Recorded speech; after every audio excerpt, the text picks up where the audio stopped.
There's some problems here. Sorry, big time. I'm so upset. Oh my God.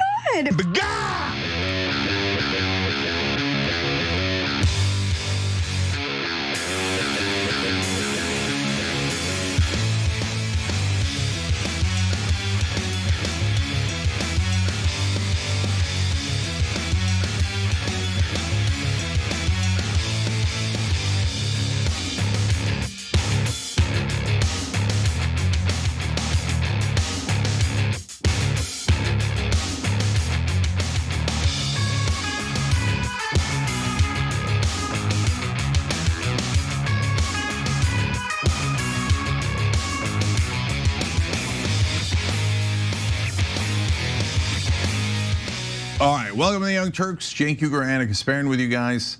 Of course, I was supposed to be in London today, but as you might have heard, that didn't work out that way. So we're going to tell you about all of that. We're going to give you all the details of it, and then in a little bit, Hasan Piker will also join us since he was also banned from London, and we'll have that conversation, and we'll talk about what we can do about it. And some of the fallout and the ramifications around it, including in British politics. And then obviously super important news story out today about how Iran has said that the war is back on because Israel doesn't listen to ceasefires. Right before we came on air, Trump said that he was going to make Israel listen. Oh, do you think you're in charge? You think you're in charge? How cute. Yeah. It's very cute. Yeah, I feel like Netanyahu playing the role of Bane is saying that. And you think that gives you power over me? No, I don't think so at all. Obviously, Mark Levin wants to drive us back into war. That's not surprising, and we'll tell you more about Israeli terrorism. All right, Anna, let's get started. Well, let's begin with this. This is unbelievable. I've been banned from the United Kingdom. I'm at the airport here at LAX, and I was set to go to the UK to give a couple of speeches at South by Southwest London, to be on Piers Morgan tomorrow, live in the studio in London, and to go give a couple of speeches at Oxford. And I've been banned from the country. So we went to check in, and they said, your visa is rejected. I said, what do you mean it's rejected? I already had the visa from over a year ago. And it turns out the British government went out of their way to ban me from the country. So, gee, I wonder why. But hey, don't say anything. They're allowed to ban you. You're not allowed to say anything about it. And if you say anything about it, you'll be banned even more. You see the circular logic of oppression? Now you know the whole world. You can't go anywhere, you can't do anything unless it's approved, not by the British government, not by the American government, but by another government. And everybody knows it. So now I know it very personally. This is ludicrous. I don't even know how to compute this. So I have to go back home. I'm banned from the UK, what, forever? For criticizing a different government? What is this? What kind of sick oppression do we all live under? They didn't even give me a reason. Just rejected. Apparently, criticizing a genocide is so immoral to the British government. Over the weekend, New York City welcomed Israeli war criminals and terrorists like Bezalel Smotrich, just as Cenk Uygur got banned from the UK for speaking out against the same war crimes committed by those Israeli terrorists. And that's the unjust world we live in, Cenk. Yeah. Yeah. So I'll add two things to that real quick. So Isaac Herzog, president of Israel, and the head of their Air Force, who led the bombing campaigns in Gaza that resulted in a genocide, were allowed into the UK. So if you actually did a genocide, no problem. You're a terrorist that has a 83% civilian kill ratio, that's the IDF, and you're the head of that organization, whether it's the Air Force or the president of the entire country, no problem. So you slaughtered innocent Muslims tens of thousands at a time. No problem at all. Red carpet from the UK. Christians too, they don't care. Yeah. As if the Israelis are doing it, it's okay. They can slaughter Christians, Muslims, they can slaughter whoever they want. And these pathetic excuses for governmental leaders We're talking about grown-ass men and women. They openly, overtly debase themselves by being dog-walked by Israel's war criminals. That's the reality of the situation. The people of the UK should feel so embarrassed by their government today. And by the way, look, the target was you and Hasan Piker, your nephew, this time around. But I want to be clear. I mean, the UK government has been violating freedom of expression for lots of different people. I mean, earlier in the show, I had shown you footage of just ordinary young people at home on their computer. They wrote something critical of Israel. All of a sudden, the authorities show up and arrest them. Palestine Action, a group that was labeled as a terrorist organization, has been rounded up, arrested, punished for their audacity to speak out against genocide and war crimes committed by precious Israel. Israel can do no wrong, right? And I don't know what it is about these governments, these Western governments that purport to care so much about liberal democracy so much, but they are willing to take a big crap on liberal democracy in the name of Israel and their war criminals. That is the reality of the situation.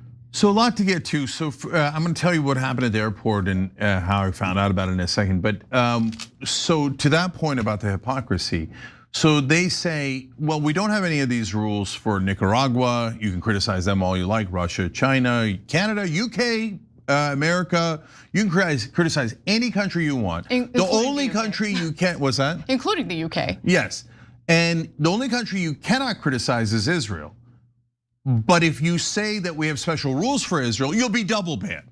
Yeah. Well, okay, this is Kafkaesque. This is an impossible riddle to solve, and it's meant to be impossible. By the way, they're taking guidance from some groups that are connected to Israel. We'll tell you about that in a little bit. And so now, what are we to do with this? So no matter what you say, they call you an anti-Semite, and now they have taken my freedom away. So I literally have my freedom of movement restricted. And guys, so I can't go to the United Kingdom, and I don't know if that ban is gonna last a lifetime.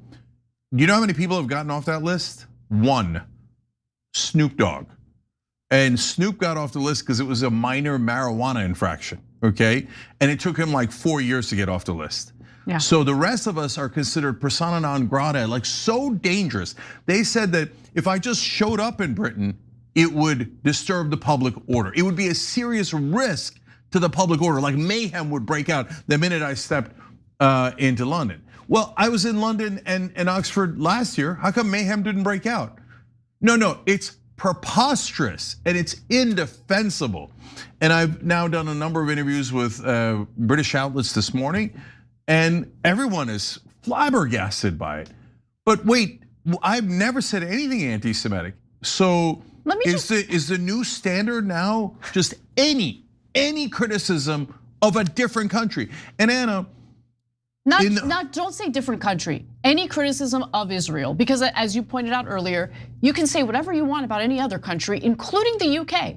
You can be as critical of the parliament in the UK as you want. They're not gonna ban you for that, but they are gonna ban you if you hurt the feelings of the precious genocidal Israelis. And here's what I guess gives me a little bit of solace. The Israelis know what they are. They know what they are. Because here's the thing, if you weren't insecure pricks who knew that you're carrying out war crimes and genocide, you wouldn't go to extremes to censor people who are critical of your war crimes and genocide. You get what I'm saying? Yeah, of course. I mean, there's a reason why they're trying to ban all criticism of Israel because. Okay, but we all see it. We all see what you're doing. And now it's indisputable and unavoidable, right? So there's absolutely no excuse to ban me other than criticizing Israel. In fact, they said it was because I was criticizing Israel. Now they're trying to like halfway run away from it because it's become so embarrassing. So embarrassing. But guys, think about it, right? For time immemorial in the UK, United Kingdom, the gravest offense was what? Insulting the king, right? But now I can insult the king. I can insult the UK, and I have. And I've insulted many countries, Saudi Arabia, Russia, and the list goes on and on. They didn't cite any of that. That is perfectly permissible, okay? The only thing they cited was my criticism of Israel. So we have a new king. The person you can't criticize or the entity you can't criticize is the king.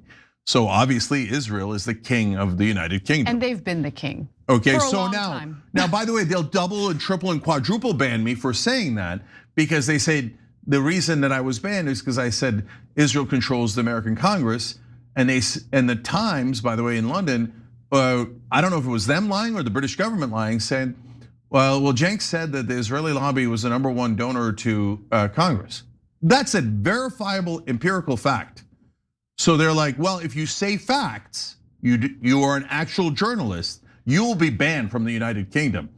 And if you dare criticize Israel in any way, like calling them king, etc., you'll be banned and double banned. So wait a minute, I get banned for saying that Israel is in charge of the American Congress with verifiable information to back it up, as big pharma, as big oil, etc.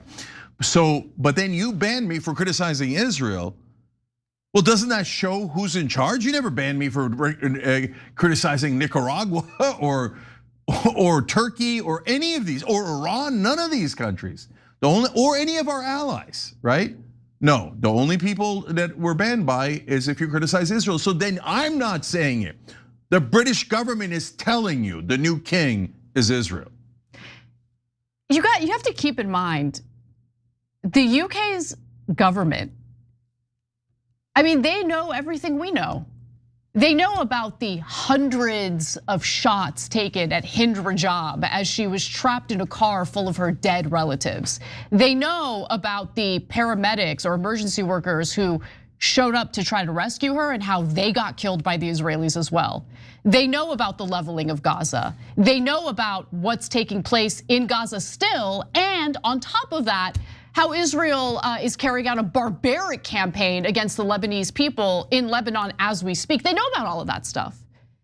But to them, public enemy #1 is apparently Cenk Uygur, who's speaking out against those war crimes. Okay, so just to give you an idea of the groups behind this, because this was percolating for a while. I didn't think it was gonna go anywhere because I was naive in believing that we still had liberal democratic values, but we don't. There is no West, okay? Like, we need to get rid of that myth in our minds because that world doesn't exist, okay? The West loves to think about themselves, oh, we're so high and mighty, we believe in liberal democracy, freedom of expression. No, you don't. That doesn't exist anymore. So weeks prior to South by Southwest in the UK, which is what you were going to go speak at, Cenk, and so was Hasan Piker, the Times of Israel had published an article about the various Jewish organizations that are trying to ban Hasan Piker from the UK. And those organizations are the Community Security Trust, that's a British Jewish charity, Jewish Leadership Council, and the Board of Deputies of British Jews. So these are the groups that were campaigning behind the scenes to try to get you and Haas, at first Haas, and I'm sure later you, banned from entry to the UK. Yeah, so well, that leads to a couple of questions. So what other groups connected to Israel is the UK government getting orders from? Because you can't say it's not orders, because they said ban these guys, and with no evidence and no justification, and then we were banned. So do you have other groups? Do you have Muslim groups who were able to just get everyone banned that they wanted? No, you could say anything you want about Muslims and you're not gonna get banned. And now look, in the UK, they have different rules than us. So some people that have said things against Muslims have gotten banned, but have there been giant groups connected to other foreign governments that got it done? No, okay? So, and I don't think they should be banned either. I believe in freedom of speech. So, but Zach Palensky made a good point. He's the head of the Green Party in the UK. And he said, wait, how is this connected to anti-Semitism? He said, I'm Jewish and I believe that Israel's government has done genocidal actions. So am I anti-Semitic? Absolutely. Like, this is Absolutely. insane. But guys, 63% of Jewish Americans are against the current government of Israel. Are they all anti-Semitic? Absolutely. Millions of people? Absolutely. So why, and did they ban any of these people for attacking Representative Andy Levin and getting him out of, driving him out of office? So no, they don't care if you actually attack Jewish people like they attacked Andy Levin, or if they go after Zach Palensky or any of the peace activists that are our allies.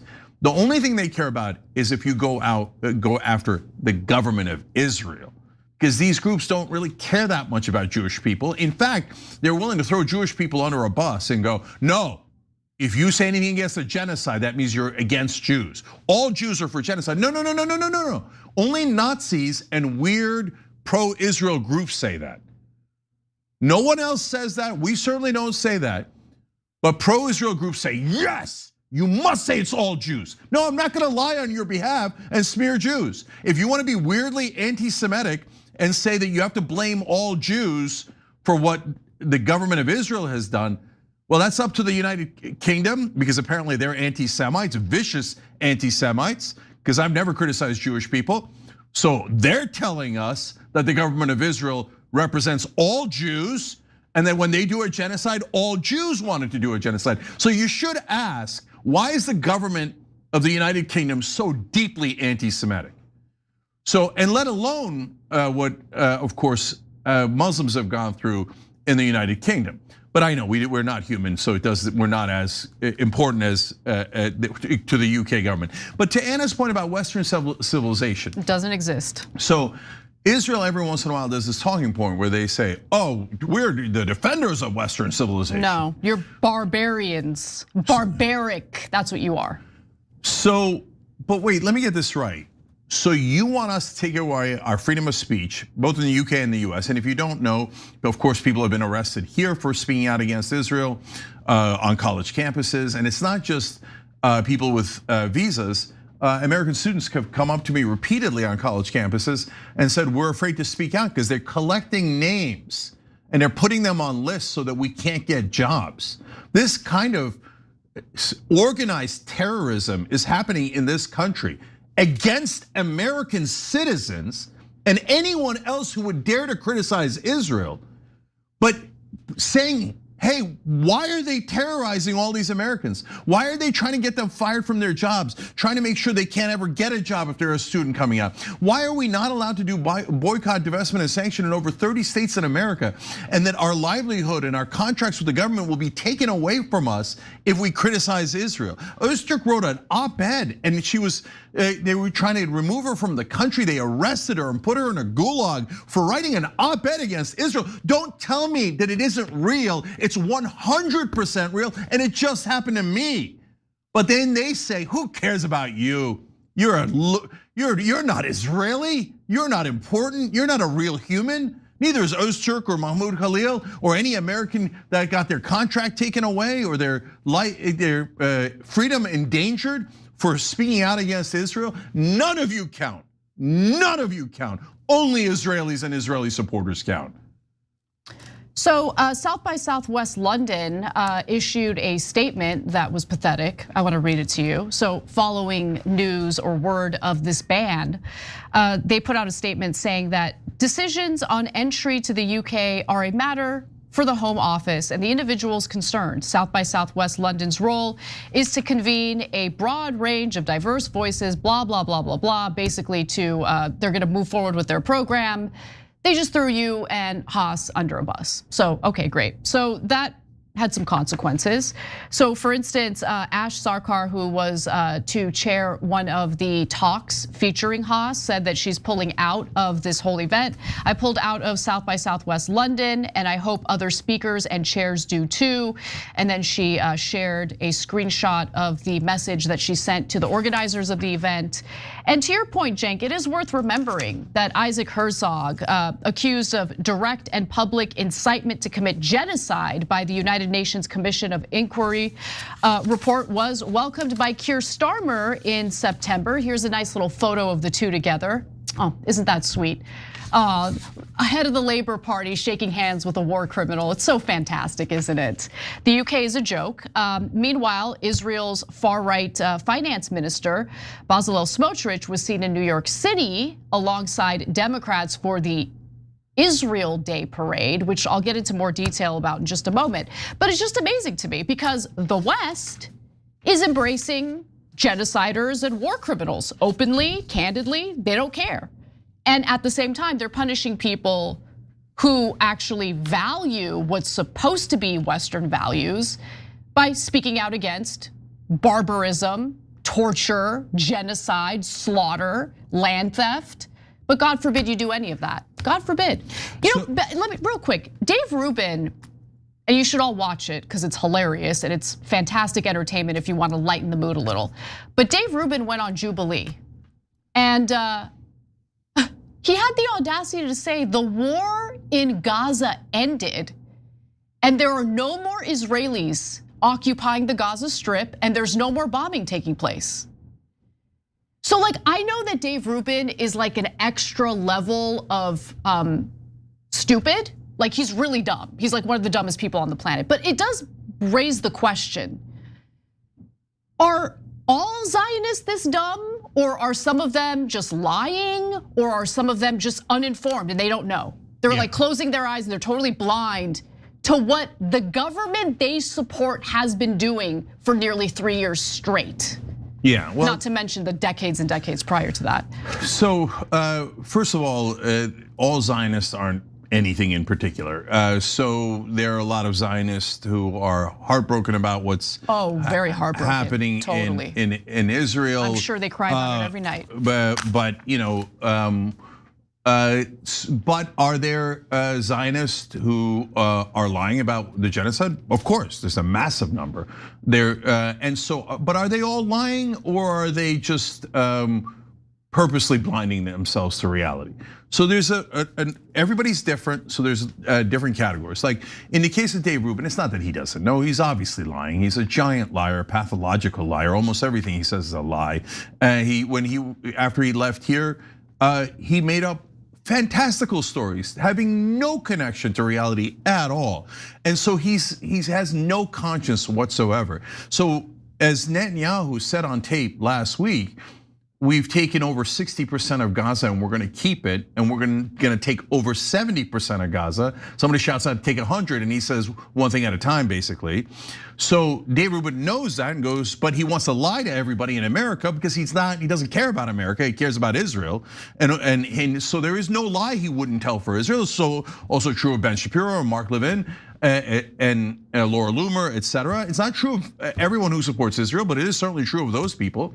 And so there is a category that says, yes, we love to lie to you. Like the number one lie is Iran is about to have a nuclear weapon. They all know that's not true. They all know that Iran doesn't even have a weapon that could deliver a missile that could deliver that weapon, even if it were built, which it isn't built.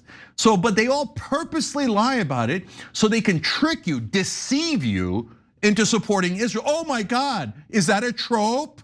Well then, Israel lies about everything. Every official government statement has been proven false. It's empirical and we've tracked it, right? They say yes, but since we invented this thing called a trope, which by the way, no other race or religion has. You can insult other races and religions and there is no tropes, so you won't be banned, you won't be canceled, it's fine, right? But if you say it about Israel, well, that's it. Even though you're all totally correct, we're gonna ban you anyway. We're gonna cancel you anyway, but we're not in charge. Why is this country the size of Papua New Guinea get to lay down all these, like not just rules, but laws in the United States and the United Kingdom? Blackmail? It doesn't make any sense. So they owe us an apology, and not an apology, an explanation. So the United Kingdom says, yes, Isaac Herzog, the person who helped to execute a genocide, is welcome here and we would love to have him here and we embrace him. It's like embracing Milosevic or some of the Germans from the 1940s. Am I allowed to say that? No, you're not allowed to say anything about Israel. Even if it is factually correct, you're not allowed to say, but they don't control us. That makes no sense. They're not even trying to make sense. I think that they moved on to the oppression stage here, where they go, oh, forget it, we can't convince people anymore. They all have eyes and ears. They saw what we did to Gaza. They see what we're doing to Lebanon. All of the media lying on our behalf isn't working. No, all of the government lying on our behalf isn't working. So let's just go straight to oppression. I order you to ban Cenk. I order you to ban Hasan. And I order you to imprison any American or any student that won't listen to Israel and that dares to criticize Israel. But I have no control. And they're liars also in our media. What a giant set of liars. They're lashing out. They all say, no, there is no control. How dare you say control? There's not even any influence. The hundreds of millions of dollars the Israeli lobby has spent, if you say that influenced Congress, you're an anti-Semite. Oh, come on. Are there no bounds of reason left on how much you'll lie on behalf of Israel? Yeah. And that is super strange. Can someone explain to me why they're lying on behalf of Israel? Well, okay, Cenk, I mean, look, our media is owned by Zionists. And any media that wasn't, and I'm talking about legacy media, any media that wasn't owned by Zionists was bought up by the Ellisons. Specifically because they wanted to ensure that there was pro-Israel propaganda. So let's stop pretending like we don't know what's going on with our media. The media is owned by Zionists who care about one thing and one thing only, protecting Israel. But here's what I need Zionists to understand, because this is really important. Maybe you don't see it coming, but I see it coming. Israel is in a lot of trouble because regardless of how much you try to censor people, regardless of these banning campaigns that you're engaging in, fact of the matter is everyone in the global community, everyone in the United States knows that the war against Iran started because it's what Israel wanted. And right now, oil prices through the roof. And it's not gonna get better anytime soon. In fact, in a story that we'll cover a little later in the show today, because of the fact that the diplomatic talks are completely off, and there are also talks about a different strait that Iran might block, oil prices are likely gonna go up to $160 per barrel. So as the global community suffers over a war for Israel, how do you think the global community is gonna feel about Israel? So we could literally come on this show every day and not even mention Israel. It doesn't matter. The global rage is building and building and building and building. So I have a suggestion. How about, if you want people to stop hating on Israel, how about you guys stop slaughtering innocent people? How about you stop stealing land? How about you stop destroying the global economy by insisting on a war that cannot be won? Sorry, there is no military option here. There is no regime change in Iran. The US got played and the entire global community is suffering as a result of that. And where do you think the ire is gonna be directed? Israel. Everyone knows what's going on. They're not stupid. And they're not going to, listen, the number one victim of Israeli propaganda is Jews across the world. Because they tell them, you're all gonna die if you don't support Israel. The whole world hates you. And so you have to attack first and you have to take their land because otherwise we need a buffer zone and another buffer zone.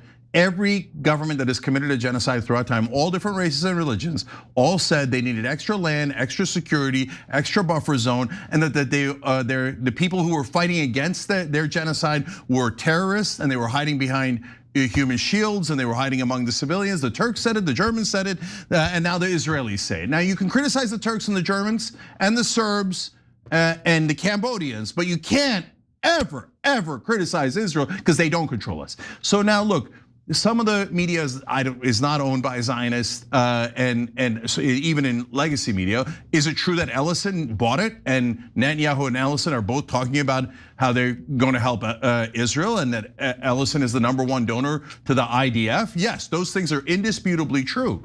But I think, Anna, you and I know there's another layer to this, which is that there are groups here in America who say that they work, that they are here to protect Israel. And if anyone in media says anything that's critical of Israel, they start giant intimidation and bullying campaigns to try to destroy their careers and their lives. And then they brag about it on tape, and we've shown you that before.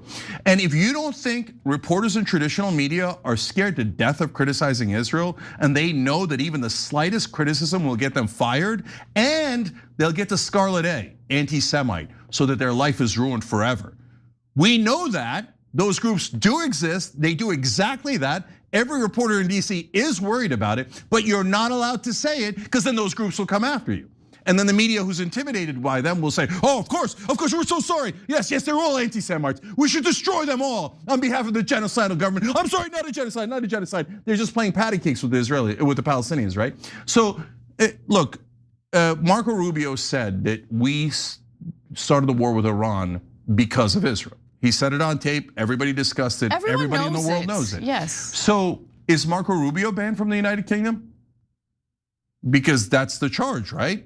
Saying that America is controlled by Israel. Marco Rubio said it in that we went into the most consequential war, certainly of the Trump administration, but for a long time. So, but Marco Rubio's not banned. Why? He's pro-Israel. Donald Trump has said Miriam Adelson gave me all this money and she prefers Israel to America. She's more loyal to Israel. That's supposed to be a trope. So is Donald Trump banned from the United Kingdom? No, as long because as you're he's in their favor dog. of Israel. Yeah, as long as you're their dog and you do as you're told, they're cool with you. Yeah, so it isn't about Judaism. It isn't about the tropes. It isn't about any of that. It's about, are you pro-Israel or are you not? And if you're not in favor of Israel, you're gonna get banned and you're gonna suffer consequences. But now the majority of British citizens agree with me. So are they gonna start banning their own citizens? The majority of the world agrees with me. That's billions of people. Are they all banned from the United Kingdom? I mean, they're rounding them up and arresting them if they protest. So yeah, there are consequences for citizens. So it's just, look, this is my only ask. As Israel controls us, you can't have your cake and eat it too. Like, you get to control us, but you can't pretend like you're victims. You're not victims, you're the most powerful people on the planet because you could literally get the UK to ban people on your behalf. So don't get upset when we just call it like it is. I'm not gonna lie and say that, oh no, Israel doesn't have this undue influence at all. No, they're precious little victims. They're not precious little victims at all. No, if you think that the Israelis are powerless victims, you're in a different reality. And to be fair to you, it's probably because you listen to mainstream media. So the Times that wrote this story said that you can't say that the Israeli lobby is given to Congress more than any other group, even though that's true. So they're like, you're not allowed to say things that are true. They later added a line about, Cenk said that Israel is genocidal, barbaric and savage. They're like, no, that's only allowed. You're only allowed to say that about Muslims. You're never allowed to say it about Israel. By the way, every genocide scholar agrees that they're genocidal, and by definition, it's barbaric and savage. Including Israeli scholars. Yes, and they say, no, it doesn't matter. It doesn't matter. Reality doesn't matter. Truth doesn't matter. The only thing that matters is that you kneel to Israel.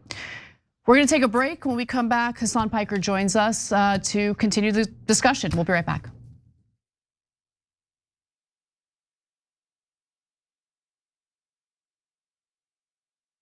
We've been on our phones too much. I feel like we just need to touch grass or something. I told you. I mean, you know what? Let's actually do it. Let's touch the grass. Whoa. Andrew Yang? It's not racist, right? It's him. Yes, it is I, Andrew Yang, out here giving money away as usual. Wait, but literally? Do you use a phone? Noble Mobile will cut your wireless bill in half every month, and you get paid even more if you log off, look up, and touch grass. Oh, I actually have some grass if you. I don't think that's the kind of grass. Not that kind of grass, unfortunately. Whoa, wait, what the? Whoa. I guess that kind of grass works too. All grass works. All grass and we get cash? Wait, did you see that, babe?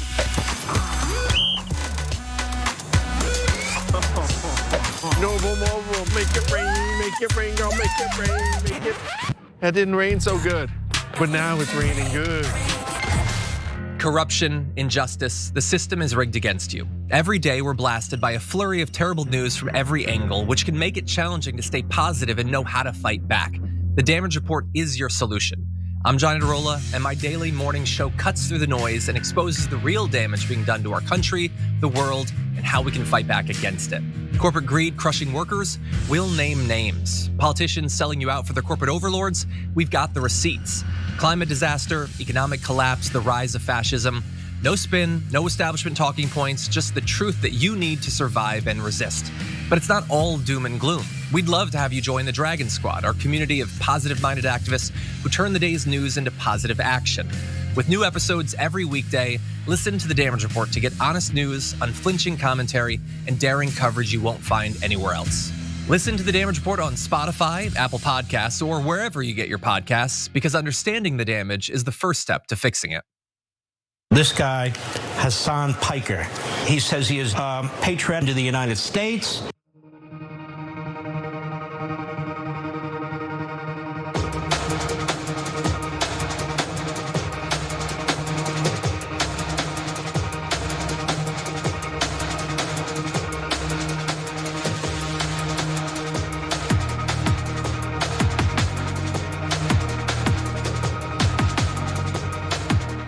All right, welcome back to the Young Turks. Cenk, Uygur, Anna Kasparian, and Hasan Piker joins us.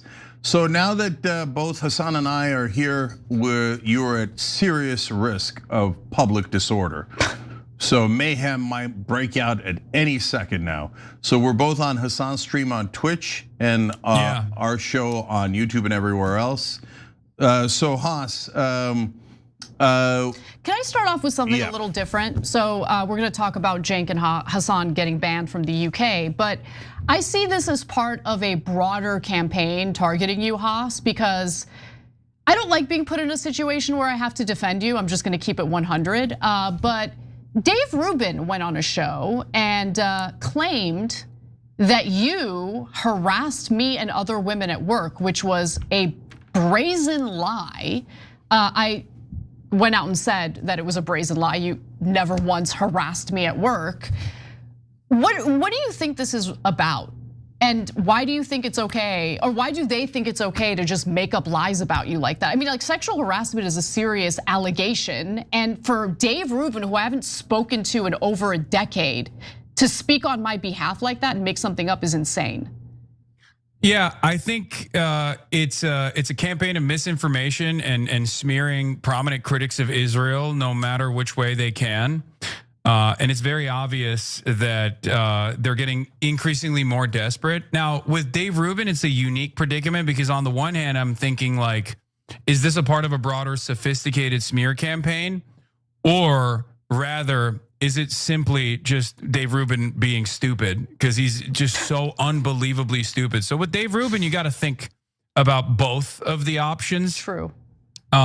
But yeah, I do see a coordinated effort. Fox News is probably watching this broadcast right now. They have people stationed on my broadcast every single day. They just do like a transcript readout of every single thing that I talk about and post about it and publish it.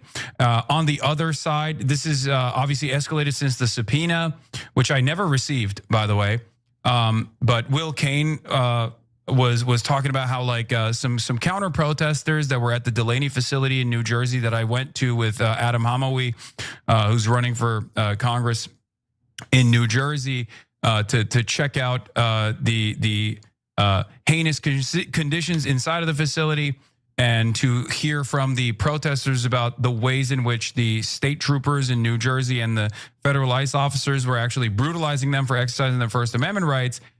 There were a lot of agitators, a lot of counter protesters that were pro-ICE and disruptors that were there specifically to yell at the protesters that, of course, yelled at me as well.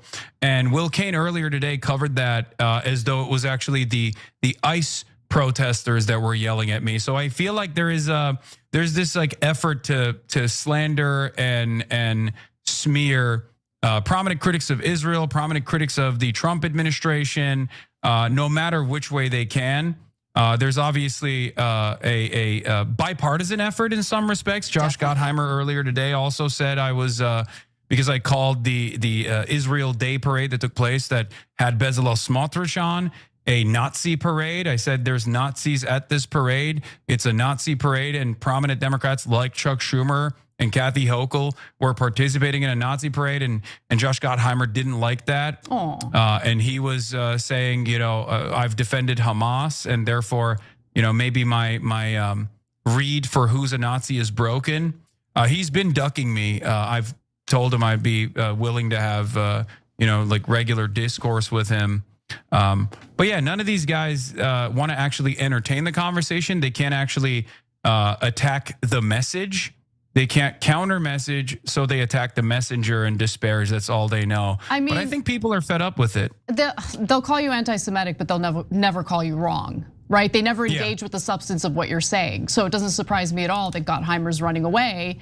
If he sat down and engaged in a debate with you, what's the substance of his argument? You can't defend the indefensible. We all see what's happening in Gaza. We all see what's happening in Lebanon. We see the entire global economy being destroyed right now as we speak because of this war that the US got dragged into against Iran by Israel. So I just feel like, look, everything that's happening right now, they think it's gonna work. Like these bans, they think it's gonna work. The censorship, they think it's gonna work. Everyone sees what's going on, and in fact, everything they're doing is actually incredibly counterproductive to what they want to accomplish here. Yeah. So Haas, to that point, How do you think that the rest of this plays out, right? And I don't mean about the UK. We'll come back to them in terms of whether we're ever allowed to go there again. I mean, it's hilarious. You were just there a little while ago. I was just there a little while ago. Mayhem didn't break out. The public order wasn't immediately destroyed, right? But like, so it feels like the powerful in the US and the UK and in a lot of Western countries, but not all of them, are starting to tighten their grip, and that they've lost the media wars, so they're just going to outright oppression. But now the overwhelming majority of British citizens and American citizens are on our side, not their side. So how does this movie end? I mean, I think inevitably there's going to be too much public pressure, and once there's too much public pressure, governments like our government here in the United States and governments in the UK and far beyond in Europe as well, are going to have to make a decision. Do they want to drop all pretense that they have a democratic process, that they care about like liberal humanitarian values that they claim to espouse, they claim to care about, or are they going to increase the repression? And unfortunately, what a lot of people either don't understand or are moving in the direction of is exactly that. What did the UK do? They prescribed Palestine Action as a terrorist organization, and then they started arresting en masse thousands of pensioners, disabled protesters, young people that would dare to say that they support Palestine Action. Well, they're so dangerous. They're so dangerous. All those elderly people that they rounded up and arrested, so dangerous. And by the way, Haas, Cenk alluded to the fact that you were in the UK not that long ago. And I want to show everyone what you were talking about when you were in the UK not too long ago. Let's take a look at that. Anti-Semitism is a canary in the coal mine of fascism.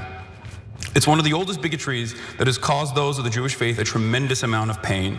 From pogroms to the Holocaust, Jews have always been singled out by those in power as a scapegoat for instability and economic volatility people in power cause.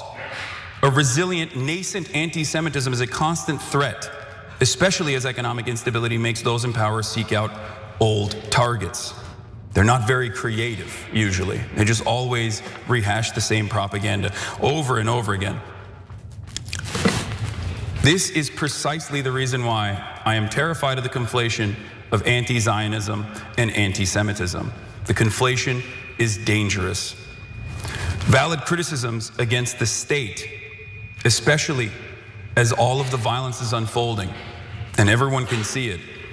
Valid criticisms against the state committing these atrocities and tying it back to Judaism is a cynical ploy to stop all matter of conversation is truly terrifying. And I think it directly causes anti-Semitism to fester.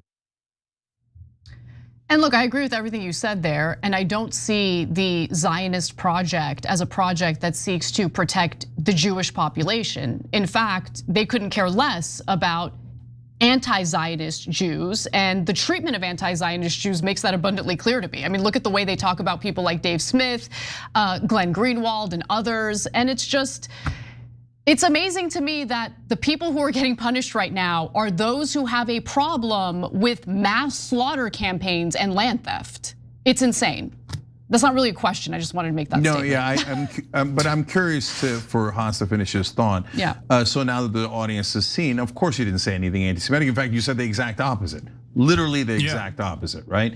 So, but how does this movie end? Because now our governments say, we don't care what you think. It doesn't matter. We're just going to oppress you on behalf of Israel. Yeah, I don't know. There's only two options out of this, obviously. It's either de-escalation on behalf of the British government, on behalf of the American government. And we have seen some de-escalation on other issues from the American government, like in Minneapolis, where there was far too much public pressure through these people-backed campaigns of people going out and protesting against ICE activity. It was an occupation by the Trump administration, and there was some success there. So even the most powerful country on earth, the United States of America, was able to cave and capitulate to the demands by the public when it got far too heated, I guess. And of course, they ended up assassinating 2 American citizens in broad daylight in the process. I guess a similar thing could take place in the UK with this issue as long as the protests continue, because like I said, at the end of the day, they have to make a decision. Are they going to allow fascism to manifest, or are they going to maintain the pretense that democracy and the democratic process still works? Because it's gotten to a degree where the overwhelming majorities of masses in almost all of the Western countries have realized what's going on, and they can't really arrest every single person, right? So they might have the moneyed interests, they might have a pervasive, sophisticated influence peddling operation that they've utilized for decades, but we have the people, and the people are not. They're not giving in. As a matter of fact, this kind of additional state repression only angers the people further, and it actually causes people who were maybe on the sidelines, who might have seen the violence but never really thought about it all that much because it's just happening over there.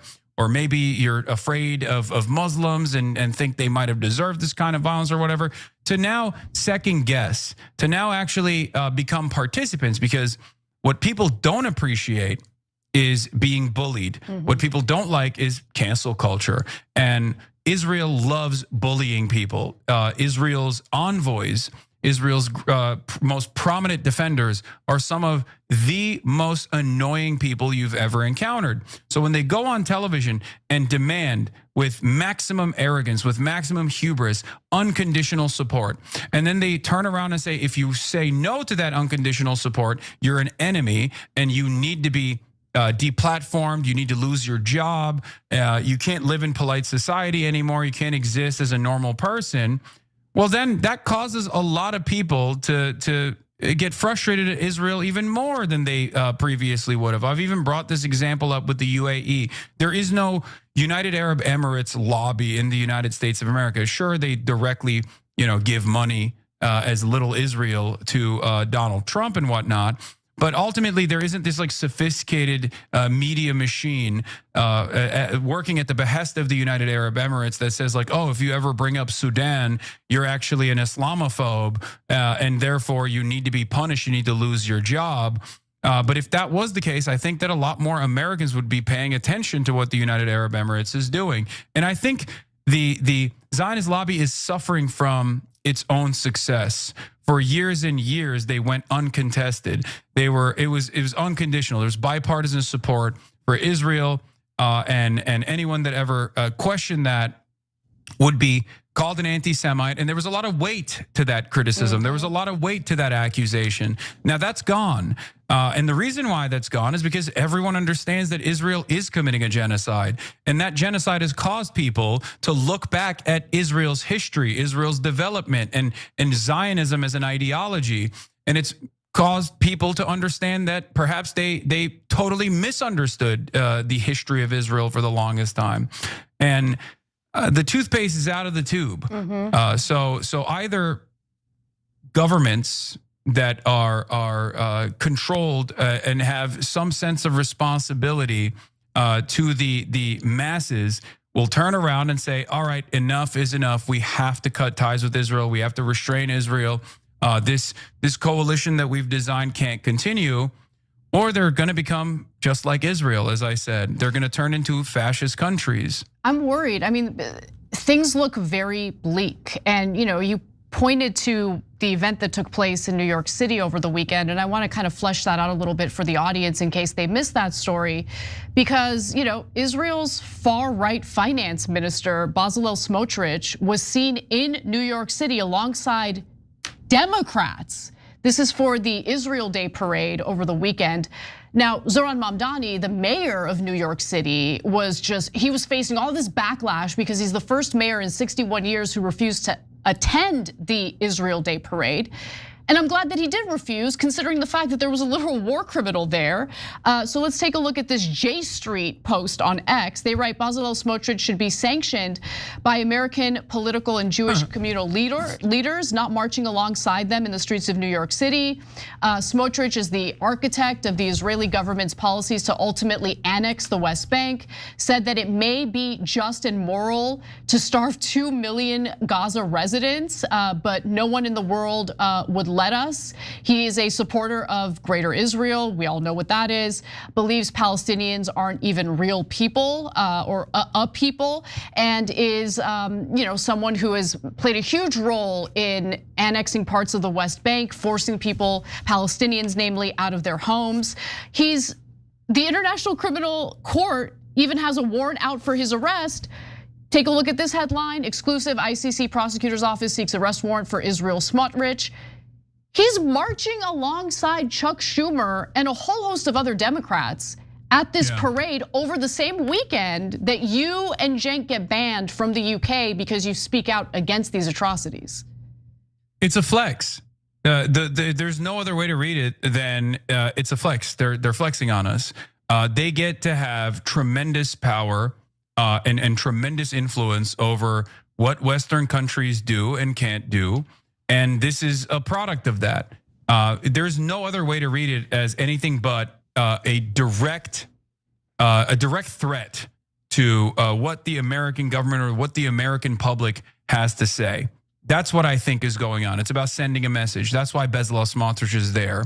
And you brought up J Street, and I find that really funny because liberal Zionism is inherently contradictory. This is one of the things that people get very mad at me about, because I say liberal Zionism is like saying you're a liberal Nazi, because Zionism is racism, Zionism is Nazism. I agree with you, yeah. And a lot of people get very frustrated with this. And as a matter of fact, J Street's president has gotten very frustrated with this. He's had conversations about the sentiment with the Pod Johns over at Pod Save America.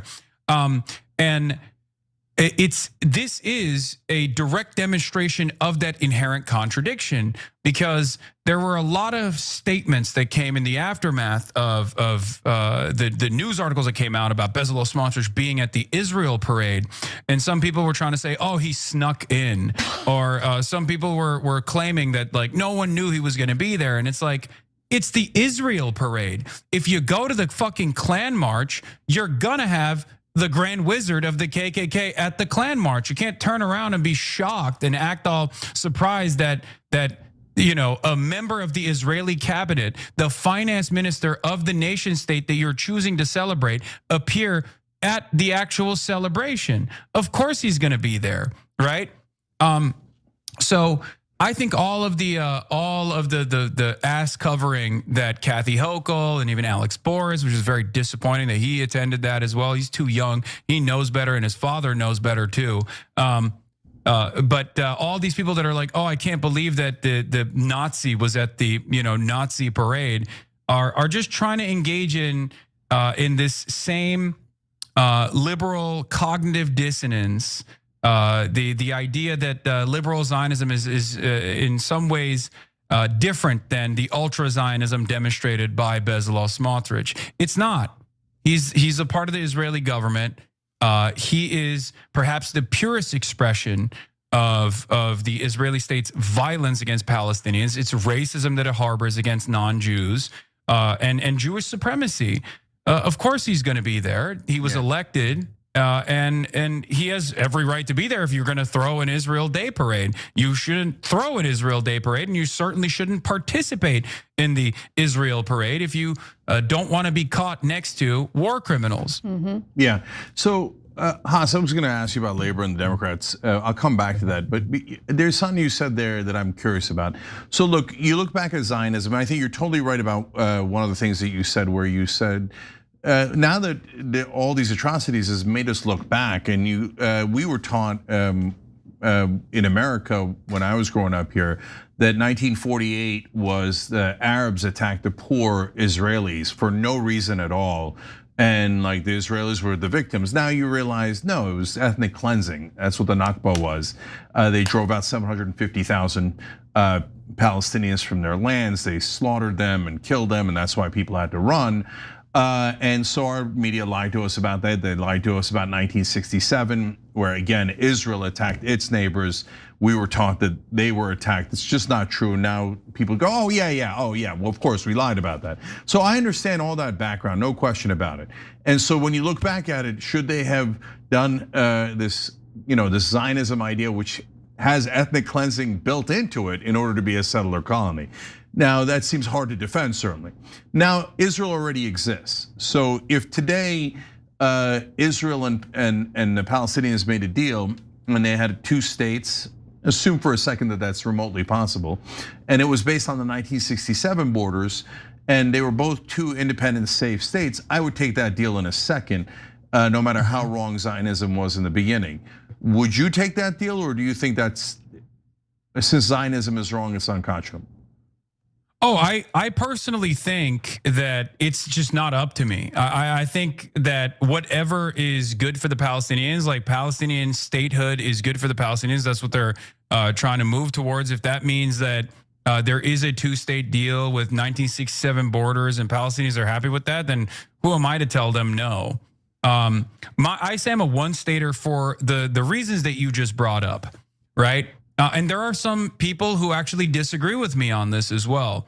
But the reason why I say I'm a one-stater is the same reason why Avi Shalom also eventually arrived at that same conclusion. And I believe so did Ilan Pappé. These are 2 very prominent new historians from Israel. They're Jewish. They uncovered a lot of the atrocities that took place during the Nakba and after the Nakba as well. Avi Shalom specifically about what the experience for Arab Jews was like moving to Israel and why they had to move to Israel, and then Ilan Pappé specifically about Plan Dalet. So their assessment is the same as mine. They look at 750,000 Jewish settlers that now illegally occupy both Eastern Jerusalem and the rest of the West Bank, the occupied West Bank that is currently occupied illegally by the Israeli state, to specifically design a non-contiguous Palestinian state. And the removal of 750,000 Jewish settlers from the occupied West Bank is virtually impossible. I don't think that they would ever do it.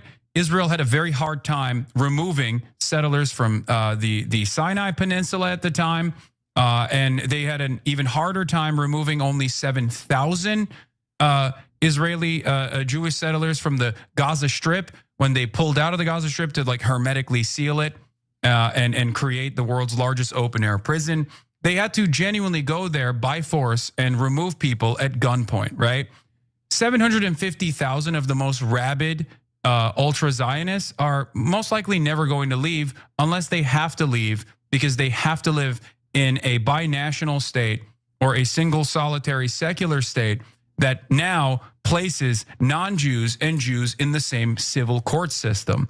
What I envision is what would look a lot like Reconstruction, but hopefully not a failure like Reconstruction inevitably was. What I predict in that situation would that there would still be violence, of course, in the initial stages, but most likely violence resembling the Klan violence that took place in segregated. In the segregated American South, but that is my North Star. That's what I think is the best possible outcome here. That's the most moral outcome, which of course would still offer reparations to the Palestinians for stolen land and also death and destruction that befell them at the hands of Israel. And beyond the reparations, certainly a right to return to all 15 million Palestinians. So that's what I believe is just and moral, and that's what I will continue to advocate for. But if there is a 1967 boundary 2-state with a standing military, not something that Yitzhak Rabin even was on board with. If you recall, a lot of Israelis will say he was a peacenik, he was a blowhard. Yitzhak Rabin was the head of security, internal security at the time when the first Intifada was taking place, and he was famous for demanding that the Israeli military break the bones of little children. They did this by the tens of thousands, little Palestinian kids whose hands were broken on purpose because stone throwing had become a symbol of the Palestinian resistance in the first Intifada. that guy always said that there would be a two-state, but the second state would never be a full state. It would be a reduced version of an actual state. And what that implies is that the Palestinians would never have full sovereignty. They would never have a standing military, for example. So that's the reason why I always look at the two-state solution as simply a continuation of what's actually taking place right now.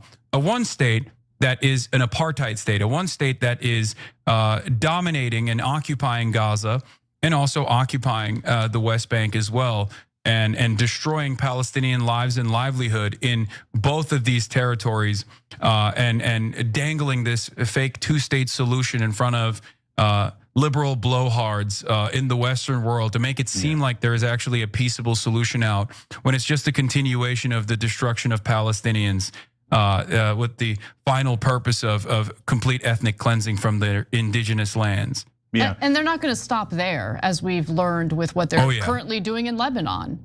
And so this is a project that spans far beyond Palestinian territory, and it's not going to stop unless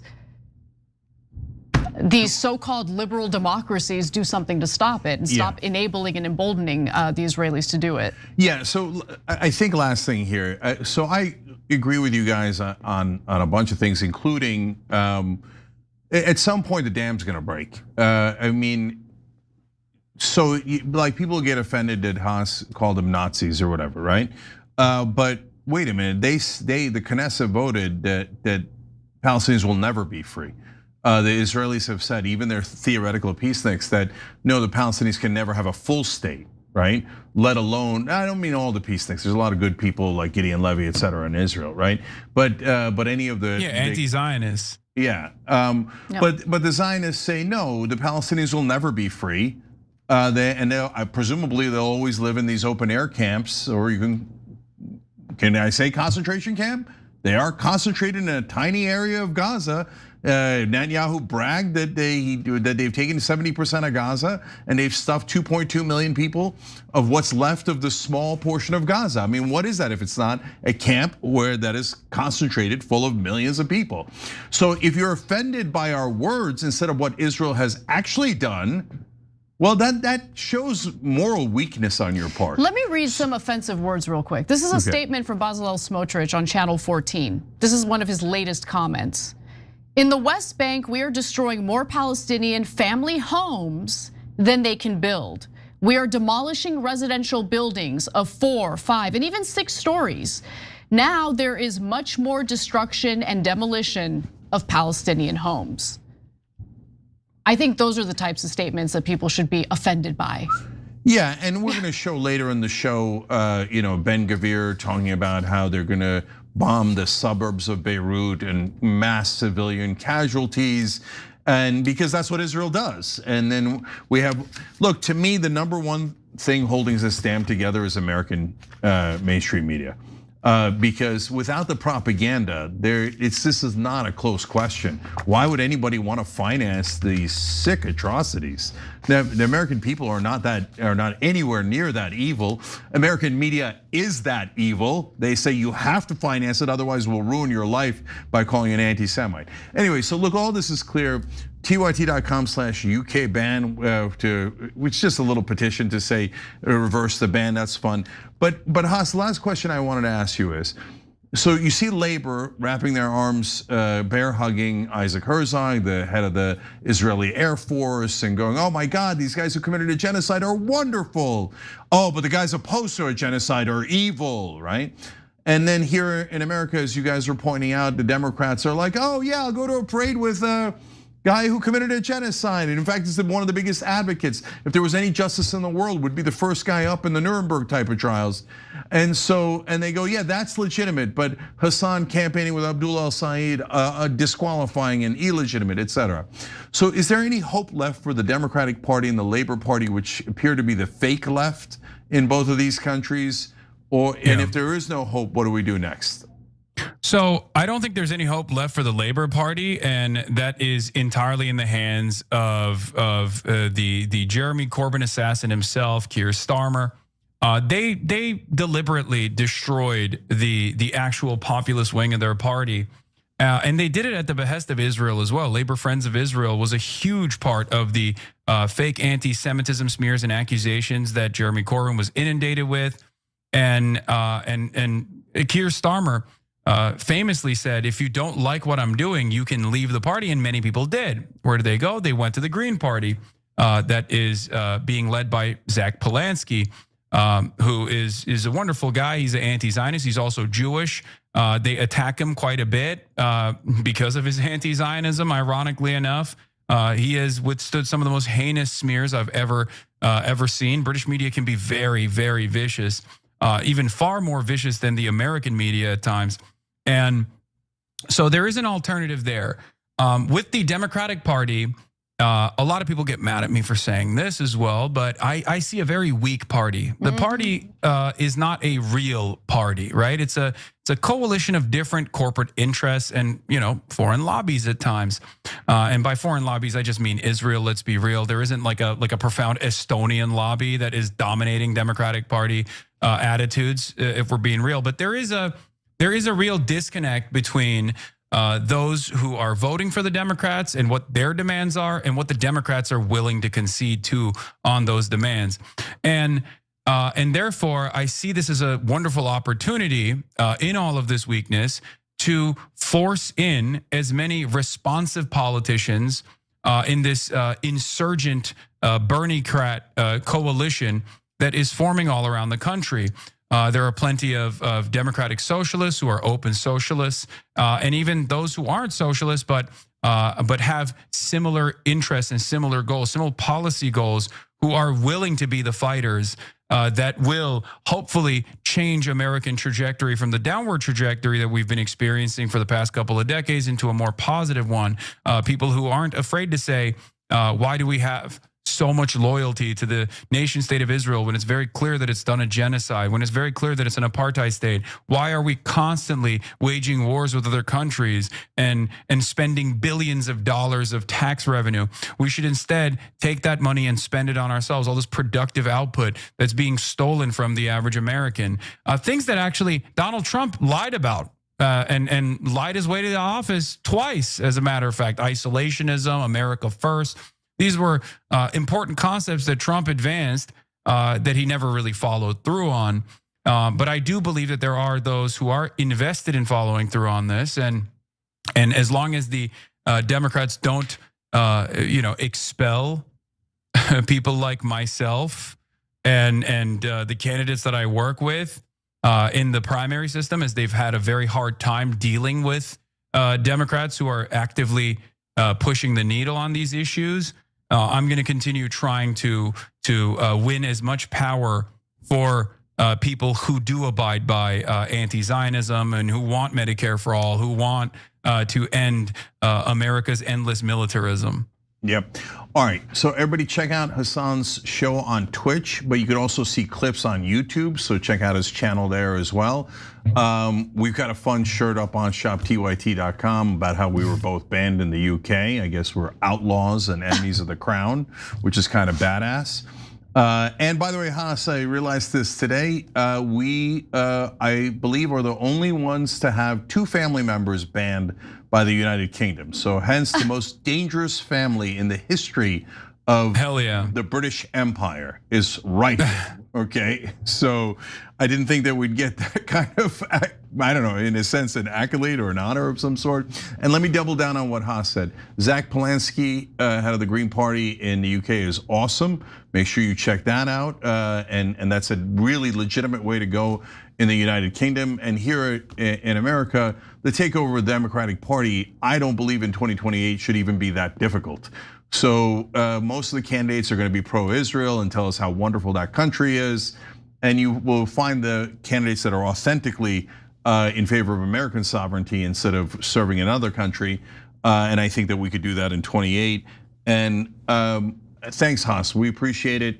And we'll see if we can ever go back to the UK, and maybe we'll do that speech at Oxford Union together anyway, because Oxford Union is trying to put that together, even if it's virtual. So that might even be later this week, so everybody can check that out. And when we come back later in the program, what we're going to do next is how Israel's currently destroying the peace plan that we have by defying Donald Trump and bombing Lebanon. So Haas, thanks for joining us. Really appreciate it.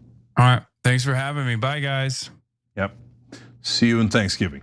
Okay, all right, guys, we're gonna take a quick break. When we come back, how Israel's destroying peace today as we speak. Right back. This guy, Hasan Piker. I don't care if you're Christian. In fact, I will fight for you to have your religious liberty and practice your Christianity. I believe in that. I don't believe in Christianity, which means that you do not get to dictate the way I live my life based on your religion.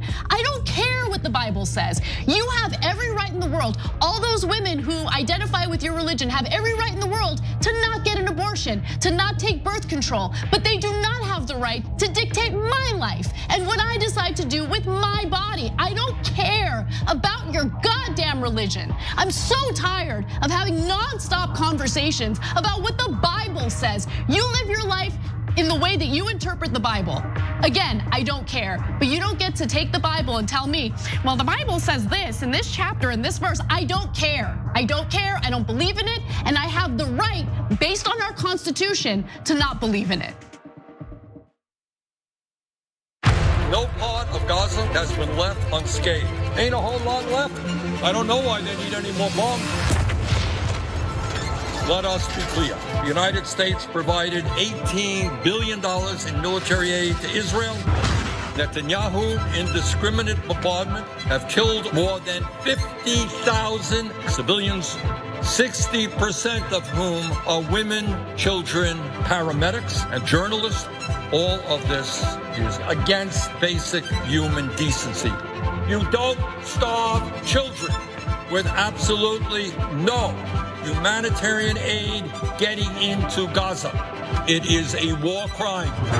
It is illegal for the United States government to provide Israel with more offensive weapons.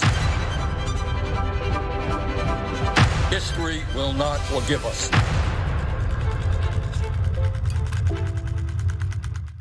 We've been on our phones too much. I feel like we just need to touch grass or something. I told you. I mean, you know what? Let's actually do it. Let's touch the grass. Whoa. Andrew Yang? It's not racist, right? It's him. Yes, it is I, Andrew Yang, out here giving money away as usual. Wait, but literally? Do you use a phone? Noble Mobile will cut your wireless bill in half every month, and you get paid even more if you log off, look up, and touch grass. Oh, I actually have some grass if you... I don't think that's the kind of grass. Not that kind of grass, unfortunately. Whoa, wait, what the... Whoa. I guess that kind of grass works too. All grass works. All grass and we get cash? Wait, did you see that, babe?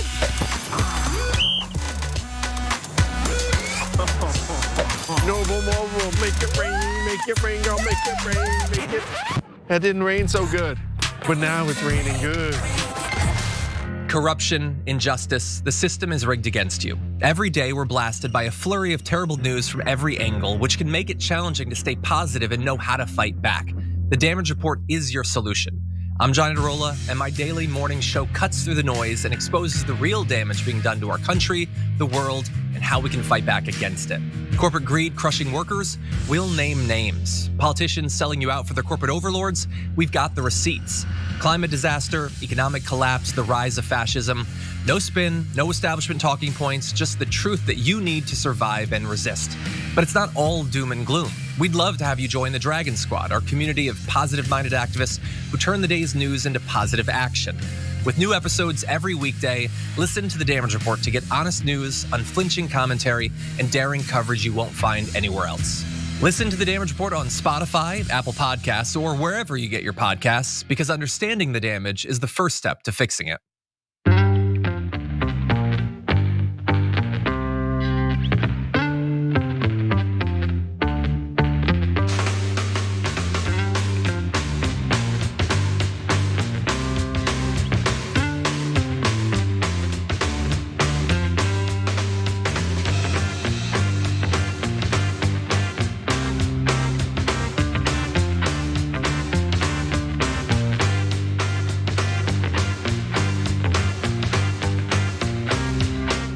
right, back on TYT, Cenk and Anna with you guys. So first, shout outs to everyone who just joined and contributed through TYT.com. P. Kazachu, Heidi W, D.R. Von Satan, that's funny. Jay Schlesey, Sandman 5, Google Cats, Eden, Colorado, Fuzzy Dragon 420, Sandman 5, and others that were anonymous. We really appreciate and love you guys. TYT.com/join is how they did that. Want to give you a couple other things that you could check out. One is that shirt that I talked about, how we're banned in the UK, is up at shoptyt.com. It's a little bit badass. I like it. It looks like a punk rock shirt. We'll try to show that to you in a little bit.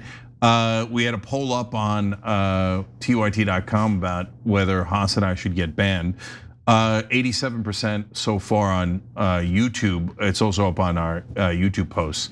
Say that neither one of us should get banned. 7% say both of us should get banned. Only 1% say I should get banned, but a whole 5% say just Hasan. Okay, if you want to sign a petition saying that we should be allowed back into the United Kingdom, that's at tyt.com/UK ban. So we've got all those options for you. Now let's give you news about what Israel's up to today. All right, well, the war against Iran doesn't appear to have an end in sight, and I'm about to explain why. I called President Trump a short time ago, and he picked up to talk about the negotiations over the weekend with the Iranians. We had this report at the top of the day today that the Iranians were actually breaking off negotiations with the United States. That moved oil markets, and so that's what I asked the president about. I said, do you think the negotiations are over now, or is this a bluff by the Iranians? The president said, I don't care if they're over, honestly. I really don't care. I couldn't care less. If they're over, they're over. If they're not, I think they took too much time. Frankly, I think they started to get a little boring. The IRGC in Iran has officially called off all diplomatic talks with the United States following Israel's insistence to basically carry out and intensify its attack and offensive on Lebanon. And the Iranians have made abundantly clear they are not going to engage in peace talks unless the slaughter campaign ends in Lebanon. Israel insists on continuing. So Cenk, no end in sight.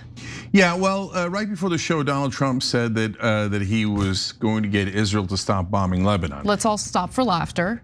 Yes, canned laughter. Netanyahu right afterwards said, no, I don't think so.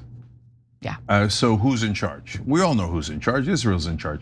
Did you notice what Trump said? I'm getting bored with the negotiations. Well, we wouldn't want to bore you. I mean, not only are tons of lives on the line and billions upon billions of dollars on the line, but the entire world economy is on the line here. But Donald Trump might get bored and doze off, so he doesn't care if the peace negotiations come to an end. And the reality is, as you're gonna see here, Israel's in charge.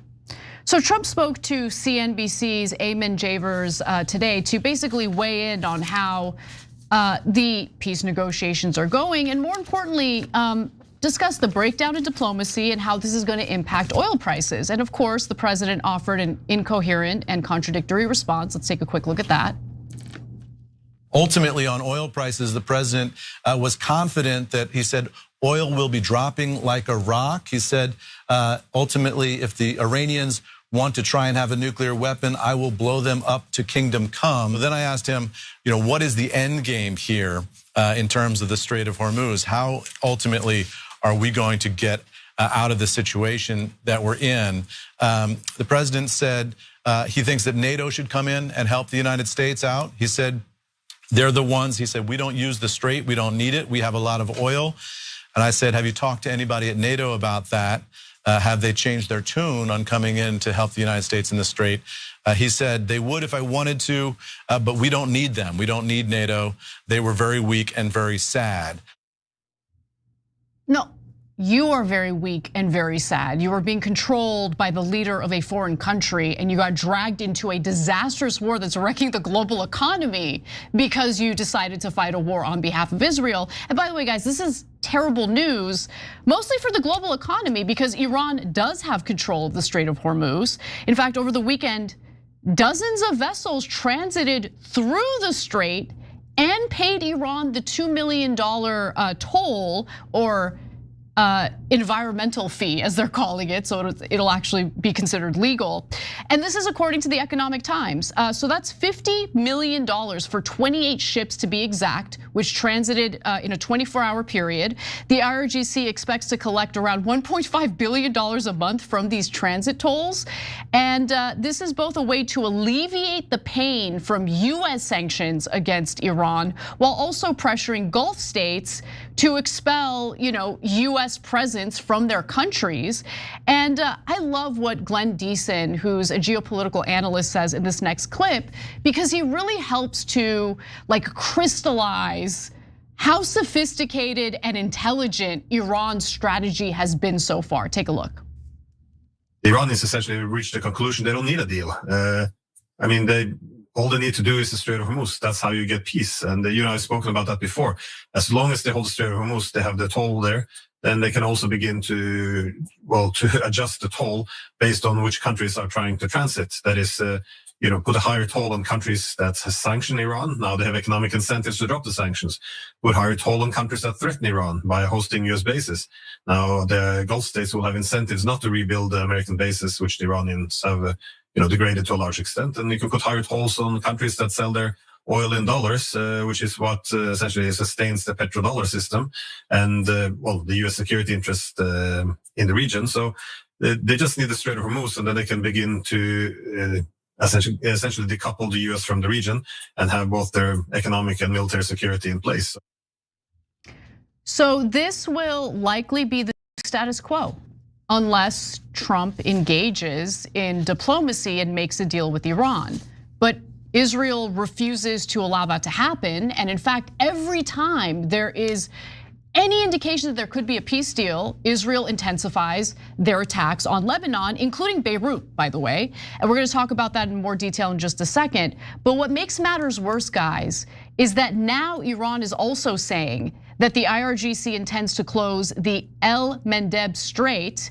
So Tasnim, which is close to Iran's Revolutionary Guard Corps, said that Iran and its allies had set their determination to completely block the Strait of Hormuz and activate other fronts, including the Bab el Mandeb Strait at the entrance to the Red Sea. Iran's threat to blockade this strait would mark an escalation in its steps to inflict pain on the global economy in order to force the US into concessions. And guys, this is really bad news, and even the oil barons are admitting it. So let's take a look at this post. Exxon is saying that oil prices will rise to $150 to $160 per barrel in coming weeks. And that's according to Exxon Senior Vice President Neil Chapman, who said this at a conference hosted by Bernstein in New York. Quote, really, really low levels, Chapman warned. You can debate whether that's going to hit those really low levels, meaning the oil reserves that we have right now, which we're relying on to kind of keep oil prices under control to some extent. But once you get to that point, then you'll see prices shoot up. The price of physical Brent oil cargoes will spike to $150 to $160 per barrel when inventories hit all-time lows in coming weeks. So that's without the war restarting. So that disaster is headed in your direction no matter what. And if the war restarts, it'll be much worse. Now, that gets us to more of the breaking news. So I'm gonna read this to you. Anna's gonna flip out in the beginning, and then we're gonna get through all of it, okay? Because Axios is reporting that Trump and Netanyahu had an angry phone call. Oh my God. How is Barak Ravid still employed? Axios, have a little bit of self-respect. Have a little bit of dignity. How many times is this guy gonna publish the same BS article? How many times? How many times? Dude worked for Israeli intelligence, the 8200 unit. He is not to be trusted.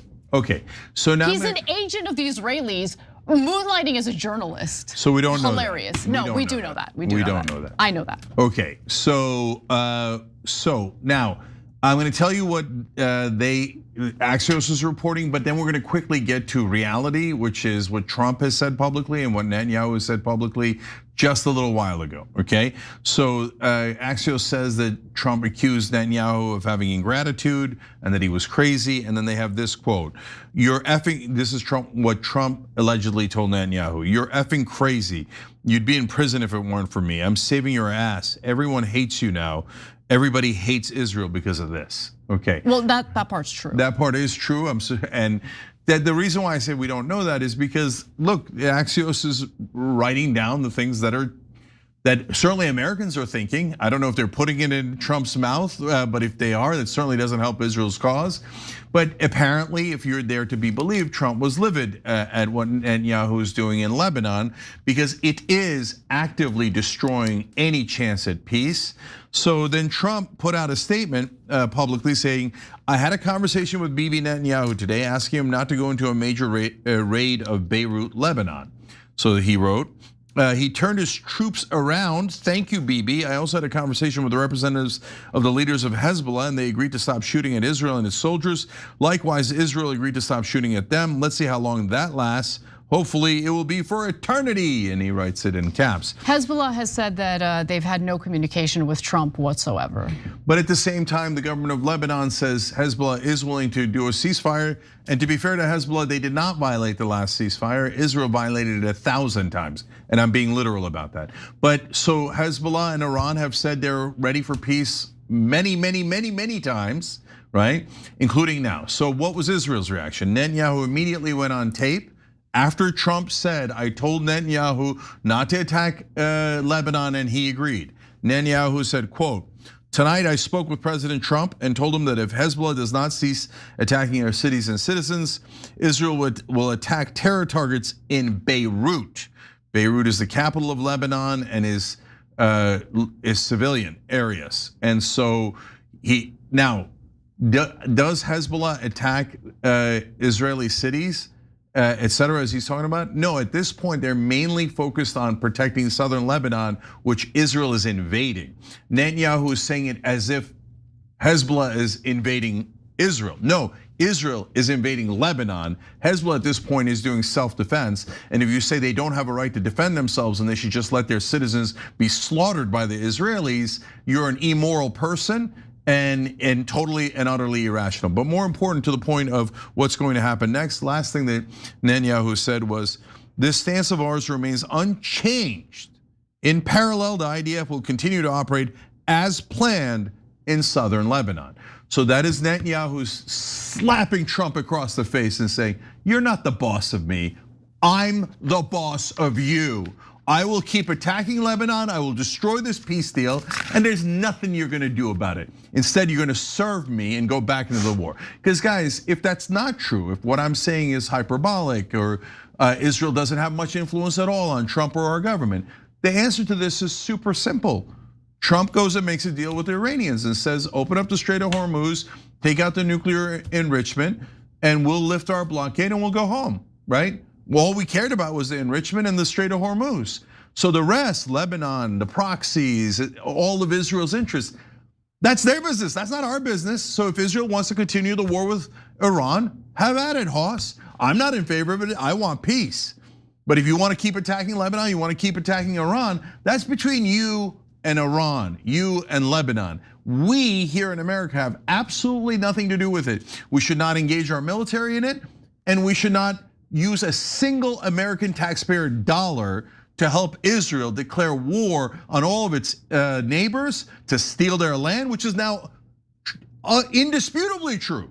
They're saying we are going to take southern Lebanon. We have already taken over 60% of Gaza, and we're gonna take over 70% of Gaza. This has always been about land theft. The only reason, if you don't know that, the only reason you don't know it is because American media lies in mass on behalf of Israel, and is trying to trick you and deceive you into thinking that Israel are the victims doing self-defense, when in reality they are the enormous aggressors that have committed a genocide, attacked 7 of their neighbors, and just now, as we're live, have destroyed yet another chance at peace with Iran.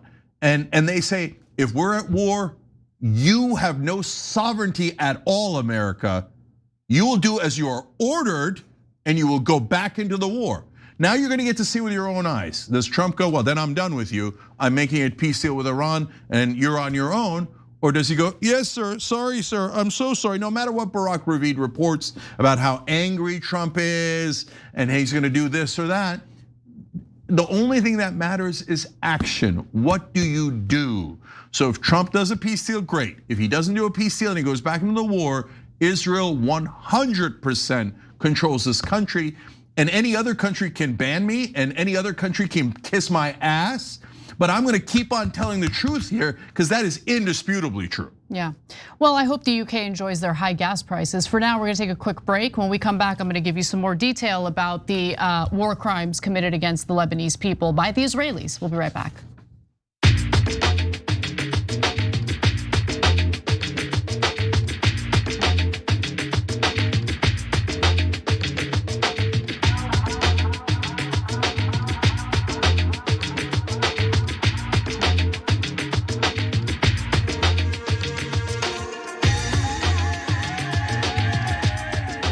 All right, back on TYT. John Boa writes in on TYT.com. I was looking forward to seeing you in London this week, Cenk, and nearly fell off my chair last night when I saw your footage. I've never been more embarrassed to be a citizen of Airstrip 1. So, that's funny. Yeah, guys, I mean, I haven't just lost my freedom. We've all lost our freedom. The point wasn't— You haven't lost your dignity, though. Yeah. The point wasn't so to get me to never speak to the British, because I was just all over British television just this morning. So no, the point was to intimidate you. Don't you dare say anything against Israel.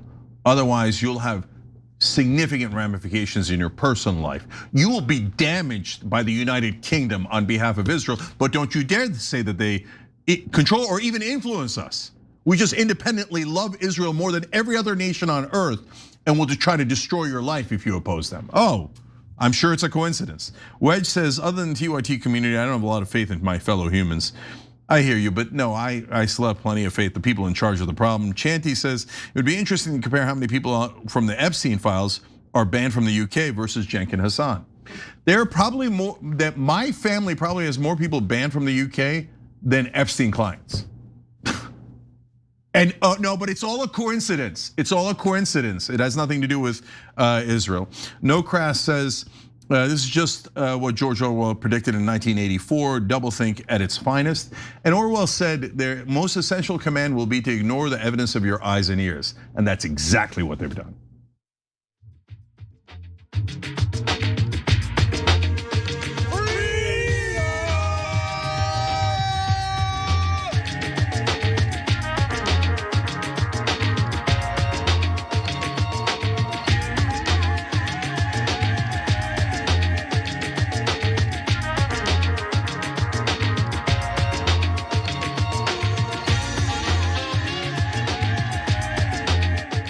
All right, back on TYT, Cenk and Anna with you guys. Real quick, let me show you the fun t-shirt we're throwing up at shoptyt.com.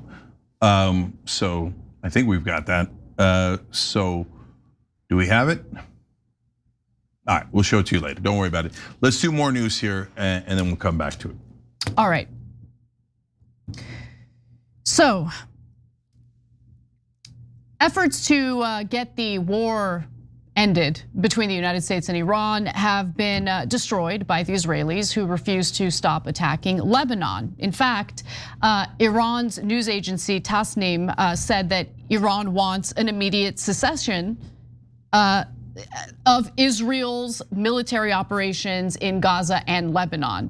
Now, the real sticking point here is Lebanon, which Trump seems pretty ill-informed about, because when he was asked what's going on with Lebanon, here's what he said.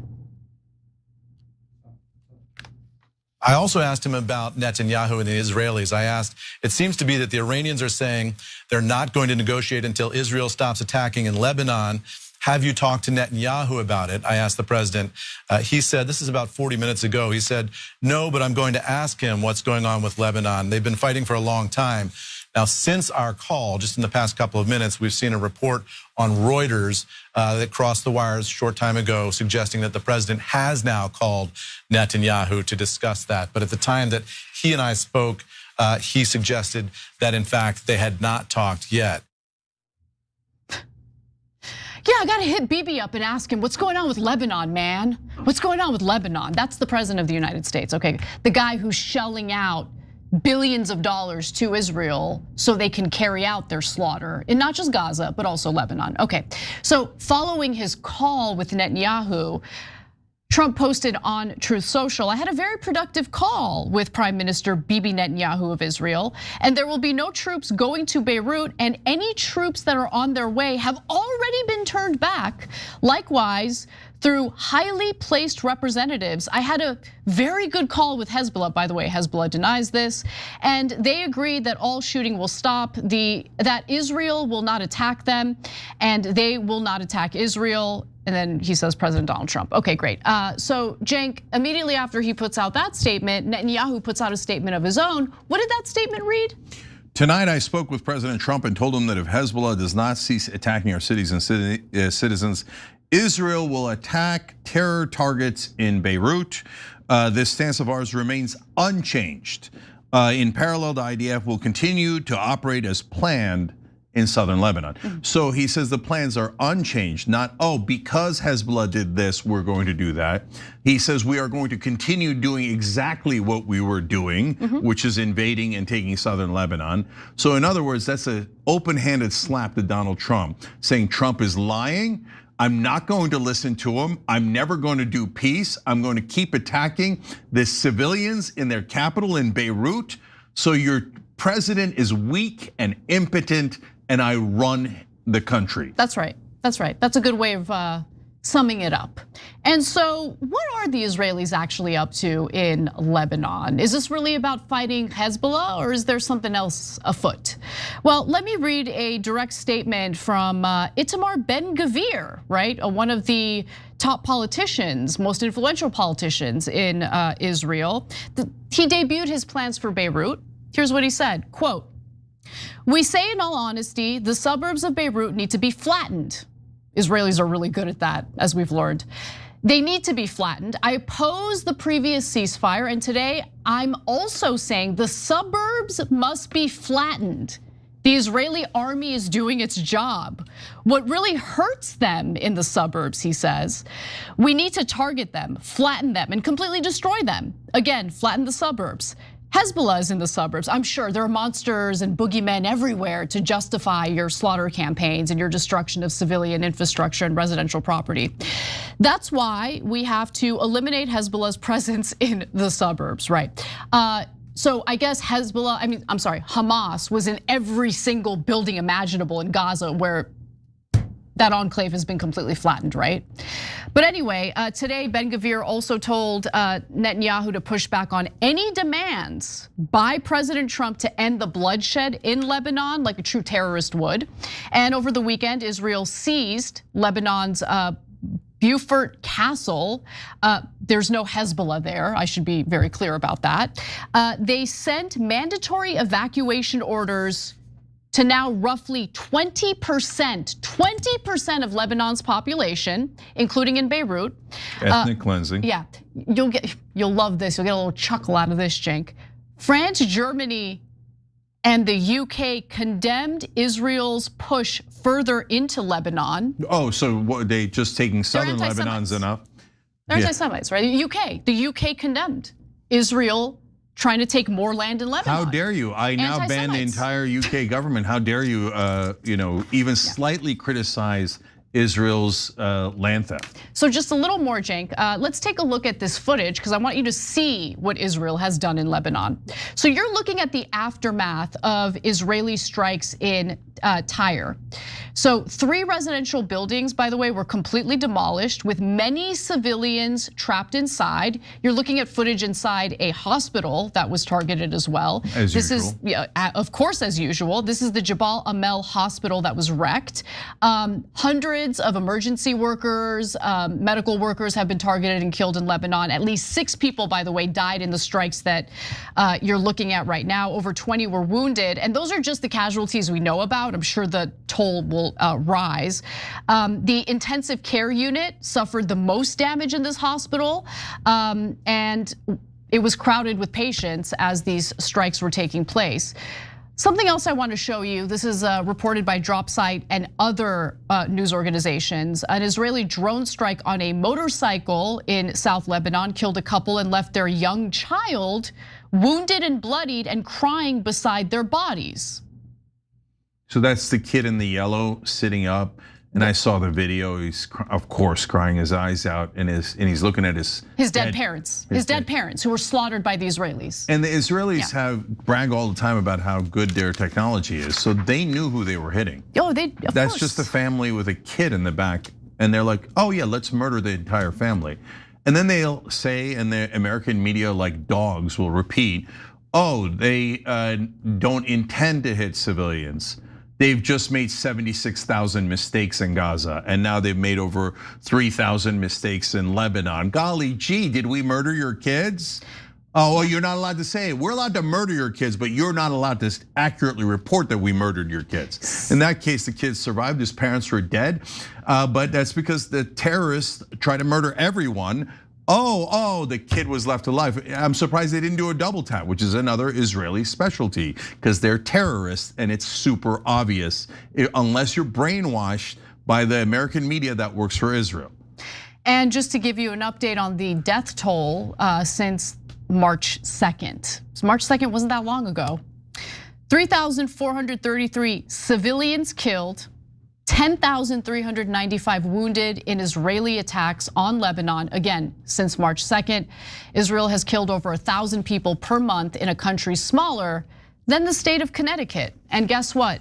We, the American people, are bankrolling it. We are supporting it and bankrolling it. No, okay guys, this is unsustainable. So look, we're now at a point where things are gonna have to give. So we've been going in a way that if we pulled out of the war with Iran, there was some chance that Israel could get their bearings back, get their feet on the ground and go back to the propaganda, back to being the victims and begin to deceive us with the American media 100% as their allies, right? Telling you there was no genocide and they're doing self-defense and all that. But now Israel has made a decision in the statement that I read you. Trump, if Axios is to be believed, and Trump is to be believed, called and said, stop attacking Lebanon. Netanyahu after the call said, no, we're going to keep attacking Lebanon. There's nothing you could do about it. So that leaves us at a decision. So if we decide to make a peace deal with Iran and cut Israel out of it because they refuse to go to peace, okay, then great. We control our own country. That's still a disaster. It's a disaster for the world to deal with, and we'll keep talking about it. But at least American sovereignty is ours, and we can get our country back in some semblance of sanity.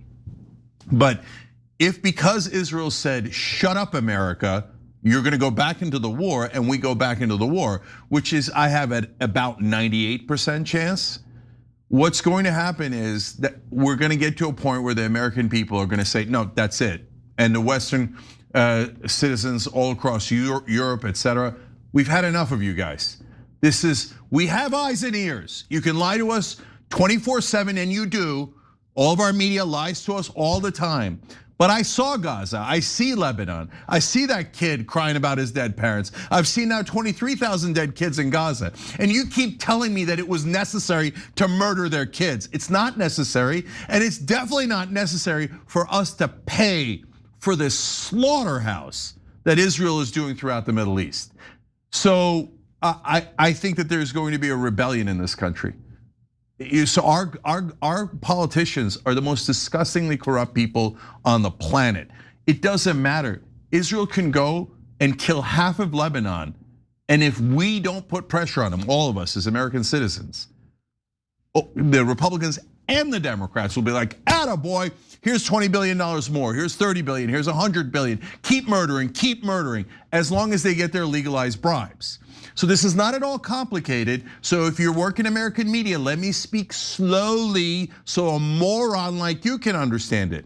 The Israeli lobby gives hundreds of millions of dollars to our politicians, and then our politicians give them back hundreds of billions of dollars. They know, Cenk. Okay. They're in on it, they know. So they love it. every disgusting cable news anchor knows these facts, and they hide it from you actively. And by the way, like they did with Anna, and like they took her off the air, they won't even allow on the air. If anyone dares to criticize Israel, you remove them from the air. No one is allowed to dispute Israeli propaganda, okay? So that's the oppression that we live under. Number one thing you should do is unplug the matrix. If you're watching television, you're purposely poisoning your mind. So talk to your older relatives, talk to people you love and care about. Get them off the crack of television. Television is meant to deceive you. Television is meant to do propaganda for a different country and to drive you into endless wars. And they said they learned their lessons after Iraq. Did they learn any lessons? No, same exact propaganda. Weapons of mass destruction, regime change, we have to do it. It doesn't have anything to do with Israel, on and on. So no, there's a rebellion afoot. And a perfect example, and I'll leave it at this, and then we'll see how the rest of the rebellion plays out. Graham Platner. So Graham Platner says, I don't want to do funding of Israel.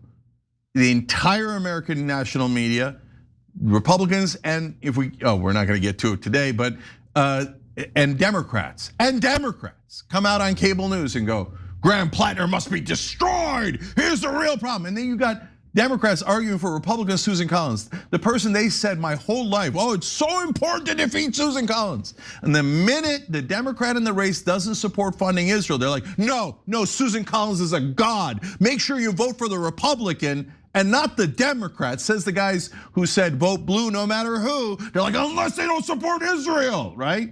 So they all get bribed, legally bribed, millions of dollars. They're crooks, they're screwing you, they're betraying you to serve a different country because they got bribed to do so.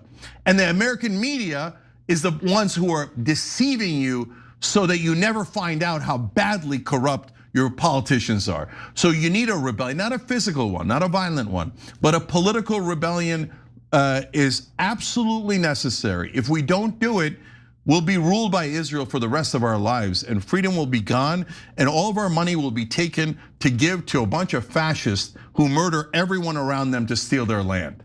Is that what America has devolved to? And unfortunately, the answer is yes, that's where we are now. So we gotta get out of that ditch and stop supporting the terrorist government of Israel. All right, we'll be right back to tell you about how our military is going to be integrated with Israel's military. Unbelievable.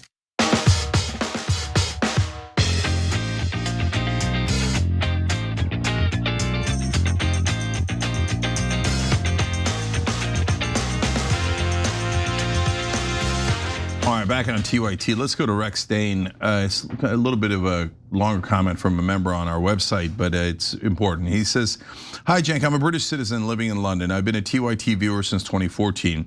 The show and your commentary in particular have had an enormous impact on my political beliefs. Thank you for saying that, I appreciate it. Continues, in that time, I've never once seen anyone on the show say anything that even approached hate speech, incitement to violence, or anti-Semitism. I knew my government were craven and cowardly, but the news today underscored just how deep that rot has gone. Between this, the treatment of the peaceful anti-genocide protesters, and the prescription of Palestine action, it's obvious that the British government works entirely in the interest of a foreign government. From the side of the Atlantic, I expressed utmost solidarity to you and Hasan. In the UK and the US, we will fight to end this occupation, and from the river to the sea, Palestine will be free. And yeah, so look, I know I probably oversay it, but it drives me crazy to the point that I can't stand it. Everyone in American media said that the statement from the river to the sea, Palestine will be free, was a disgusting terrorist statement. The Palestinians, I suppose, should never be free, and they should always be murdered and occupied by the Israelis. Even demanding their freedom is anti-Semitism. When Netanyahu said Israel is going to take all the land from the river to the sea, not freedom, but actually land theft and genocide, no one in American media called him out on it. And no one said disassociate with him, because American media are all liars who are in favor of genocide.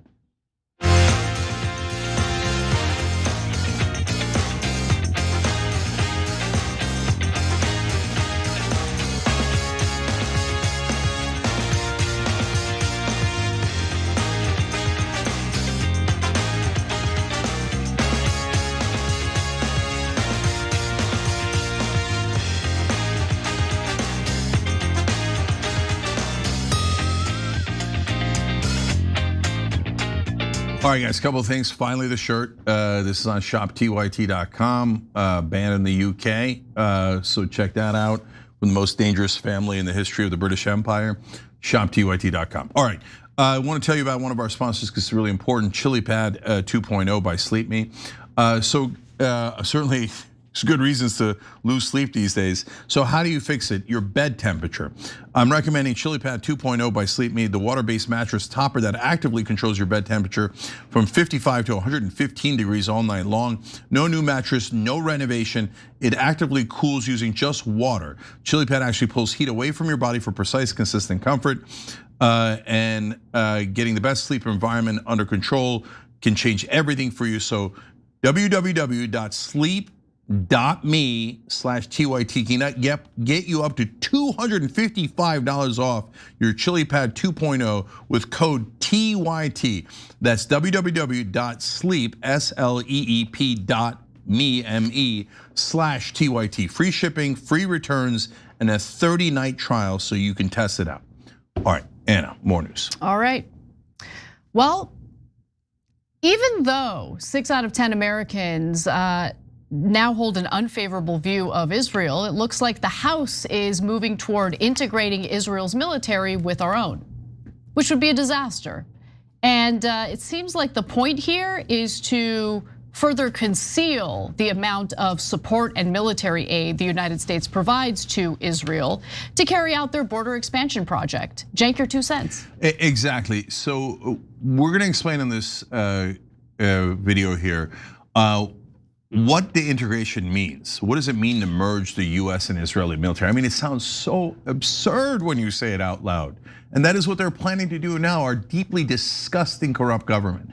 But secondly, why is it so dangerous? So we'll talk about that as well, Anna. Now, this is a provision in what's referred to as a must-pass bill, right? This is the National Defense Authorization Act. It has to be renewed and passed every single year. And buried deep in the House's latest version of the 2027 National Defense Authorization Act is something known as Section 224, which lays out a complete marriage between the US and Israeli militaries. So as reported in Responsible Statecraft, Section 224 lays the groundwork for bilateral research and development, co-production of weapons, joint ventures, licensing agreements, and seemingly every manner of US-Israeli military-industrial complex cooperation. In fact, the report goes on to say that this provision would greatly expand coordination to seemingly every area of defense technology, including AI, quantum, autonomous systems, directed energy, cyber, biotech, and many more. It also proposes network integration and data fusion. In other words, the US military's data could soon be the Israeli military's data. And by the way, I mean, honestly, this just seems like a robbery to me.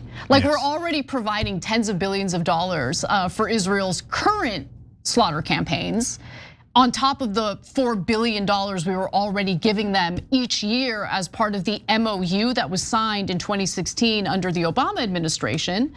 And so Americans are increasingly frustrated that we are bankrolling Israel's atrocities.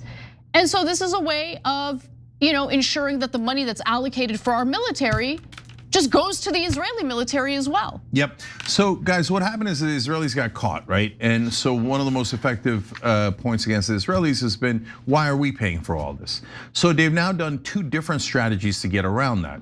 So number one is say, oh no, we're weaning ourselves off. We're not gonna ask for aid anymore.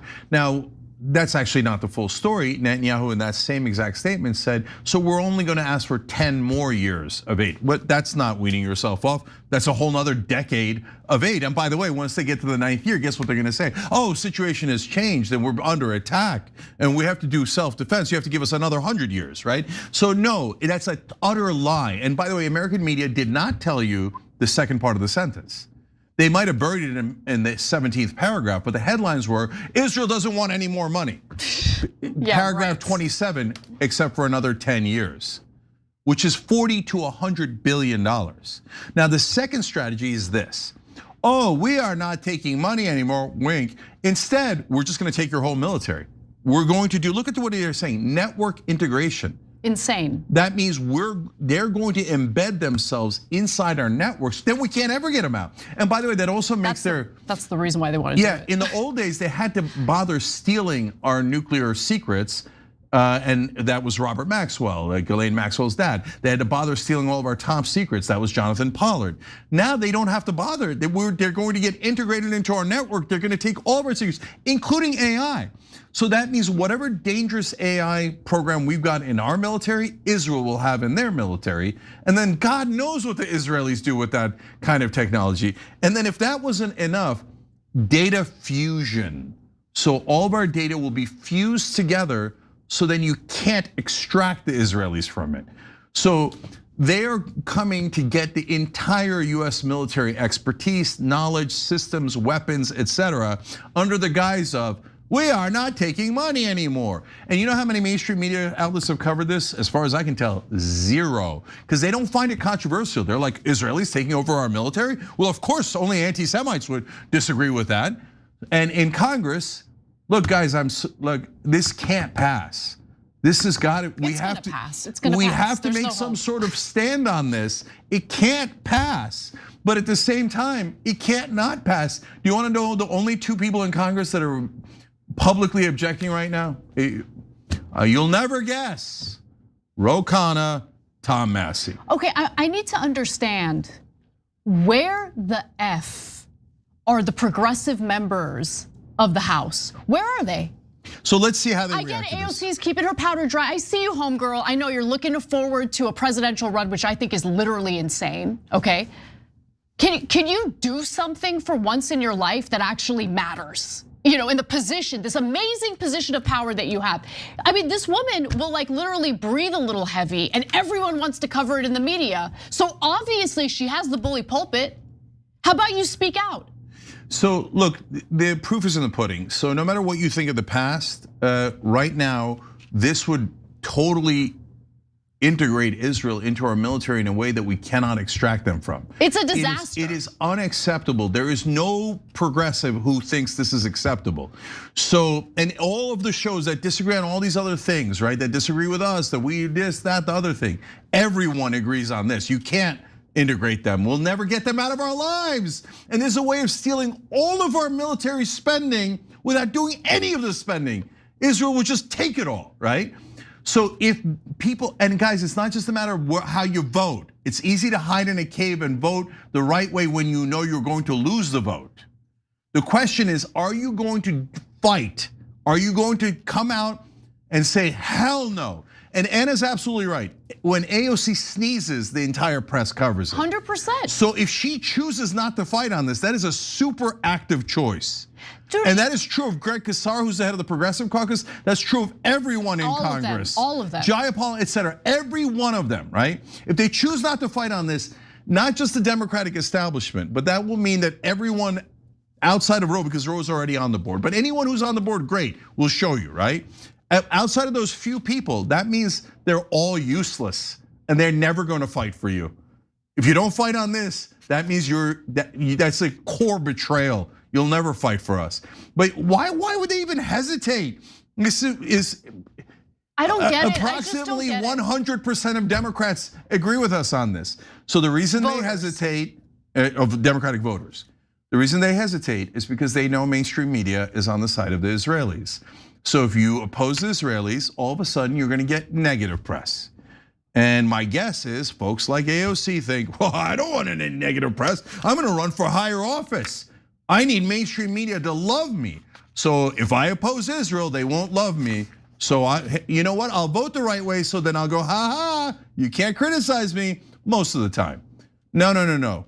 If you don't show up for the fight, that says everything. It sure does. And so far, have you guys seen AOC doing, I mean, I don't want to give Rose the counterexample every time, but okay, so let's take him out of it. As much as Tom Massey has in loudly opposing Israel, in saying no more money to Israel, and release the Epstein files, etc. Have you seen her actively fighting as much as Tom Massey, a Republican who we disagree with 90% of the time? If he's outdoing you, you're definitely not doing enough. Yeah, and I mean, look, for all the criticism that we have lobbed over at Marjorie Taylor Greene for other reasons, she was willing to destroy her political career to do the right thing and speak out against the unholy relationship and union that we have with Israel. It is a foreign country. Even if you are an Israel supporter, you have to confess it is a foreign country. And foreign countries sometimes might have the same objectives that we have, and sometimes have objectives that run counter to our own. So the idea of integrating our military with a foreign country's military is insane. And the reason why AOC would be incredibly powerful in spreading this message and fighting back against it is because she gets the media attention. I'm sorry, but Ilhan Omar, Rashida Tlaib, they've been on the record saying the right things. They don't get the media attention. So AOC has that benefit. Use it to your advantage to do the right thing. But weirdly enough, she doesn't do it, which I find very strange. All right, well, litmus tests are coming up, so we'll find out who's on the right side and who isn't. Now, when we come back, I'm doing Member Mondays. You guys can call in and talk to me, ask me any questions you want, including about what just happened. See you there.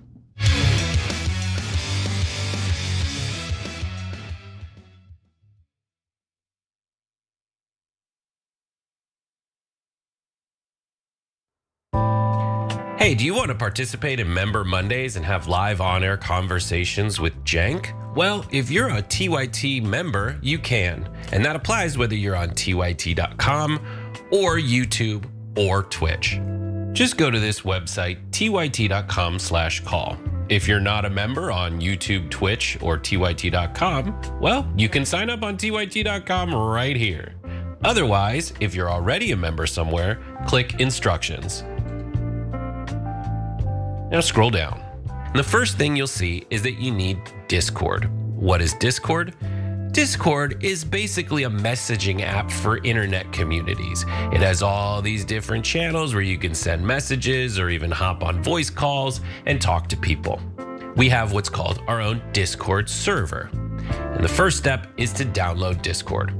So back at tyt.com/call, just click on discord.com or the links for the app stores.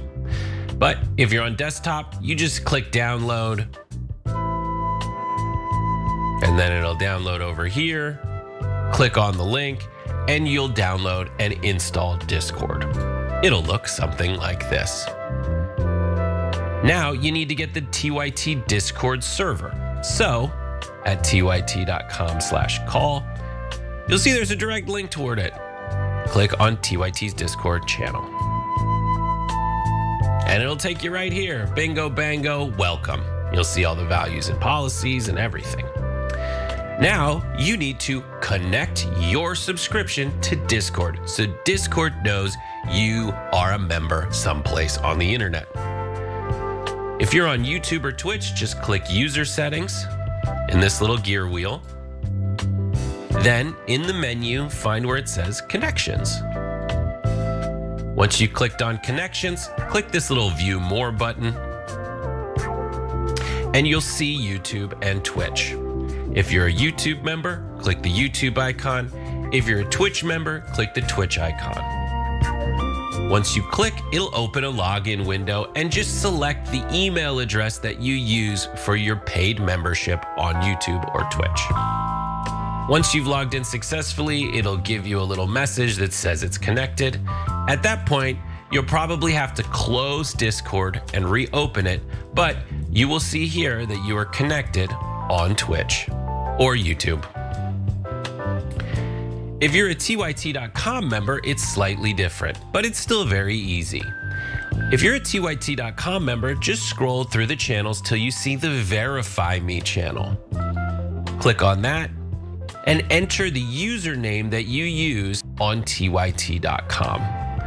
Once you do that, a member of our customer service team will verify that you are a member on TYT.com and tell you, all set, thank you for your membership. Once you see that, you've done it. You may need to just shut down Discord, then reopen it, and you'll see all these little locked members channels. All right, so let's say it's the day of the show and you want to participate in Member Mondays. All you need to do is scroll down until you see the channel called Member Mondays Live. Click on it to enter the audience. When you're in the audience, you'll look like this. You'll be under where it says Audience. If you want to participate in the show and be on stage with Cenk, just click this little icon that says Request to Speak. And don't forget to open the chat by clicking on this little conversation bubble. And you'll be able to follow the chat as it happens and talk to Kara and try to get on stage. If Kara pulls you on stage, she'll basically just make you speak on stage. And you'll be up here and you'll be live and you'll see Cenk up here with you and Kara up here with you. Don't forget to unmute yourself so you can talk. Blah-de, blah-de, blah-de, blah-de, blah. You'll see that it's working if there's a little green thing around your face as you're talking. And yes, I'm Megan McCain on Discord. Once you're done, you can disconnect, hang up, or Kara will move you off stage. If you're having trouble hearing or seeing, you can just click these little buttons and change what your input is and change what your output is. I'm a total dork, so I have way more inputs and outputs than you do. But that's it. I hope you enjoyed this little tutorial on how to participate in Member Mondays. See you Monday and have a great day.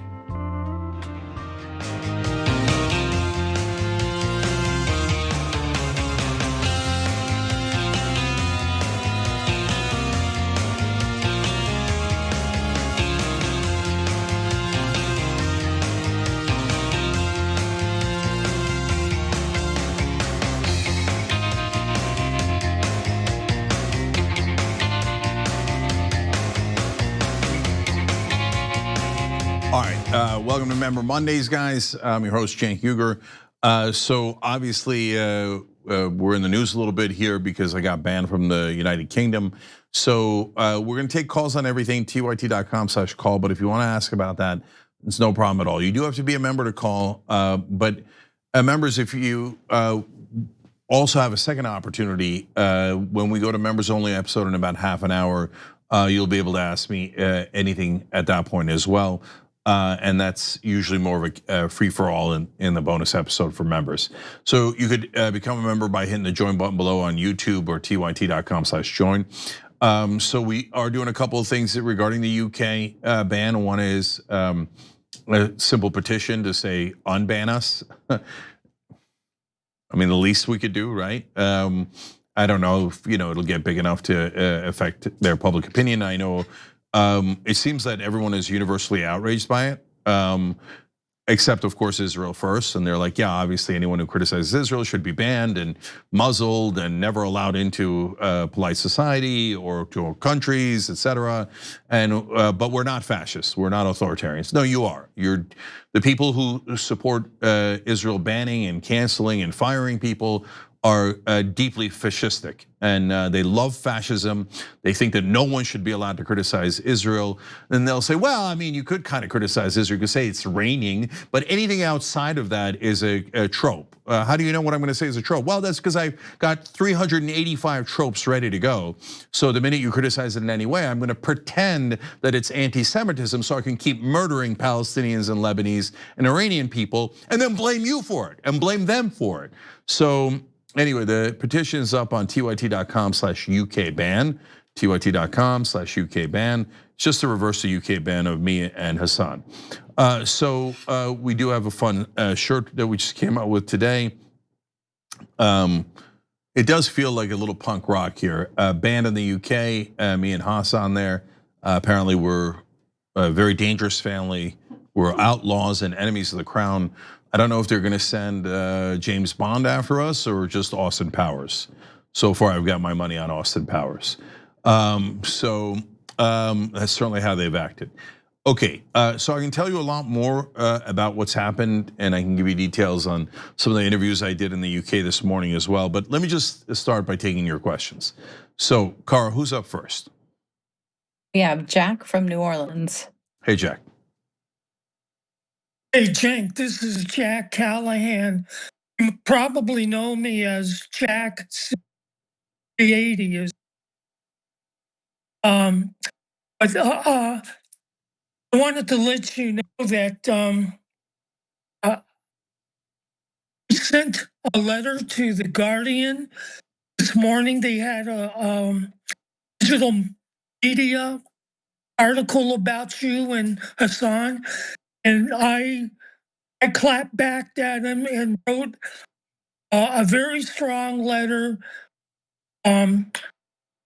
disavowing what they said. And I felt I had to write it to. I don't know if they will publish it, but I outlined all the good reasons why they should really do their homework when they publish an article. So I was very happy to do that, and it was just I just hope that you had insurance to get at least some of that money back that you booked for hotels and airfare, because that's I don't know if they would consider that a force majeure, but I know you were looking forward to doing that in London, and I think it would have been a very great thing for others across the pond to hear what you have to say. So I support you. A lot of other people support you, and I hope that we can remedy this takeover by Israel. We have to do. Yeah, thank you, Jack. I appreciate it. Jack's a great member of Operation Hope. So let me address all that stuff. No, the tickets are burned. Everything is burned. The UK government thinks I'm like an outlaw. They're not going to pay for the damage that they've caused, and so I like we'll appeal this somehow, and we'll see if it'll get reversed.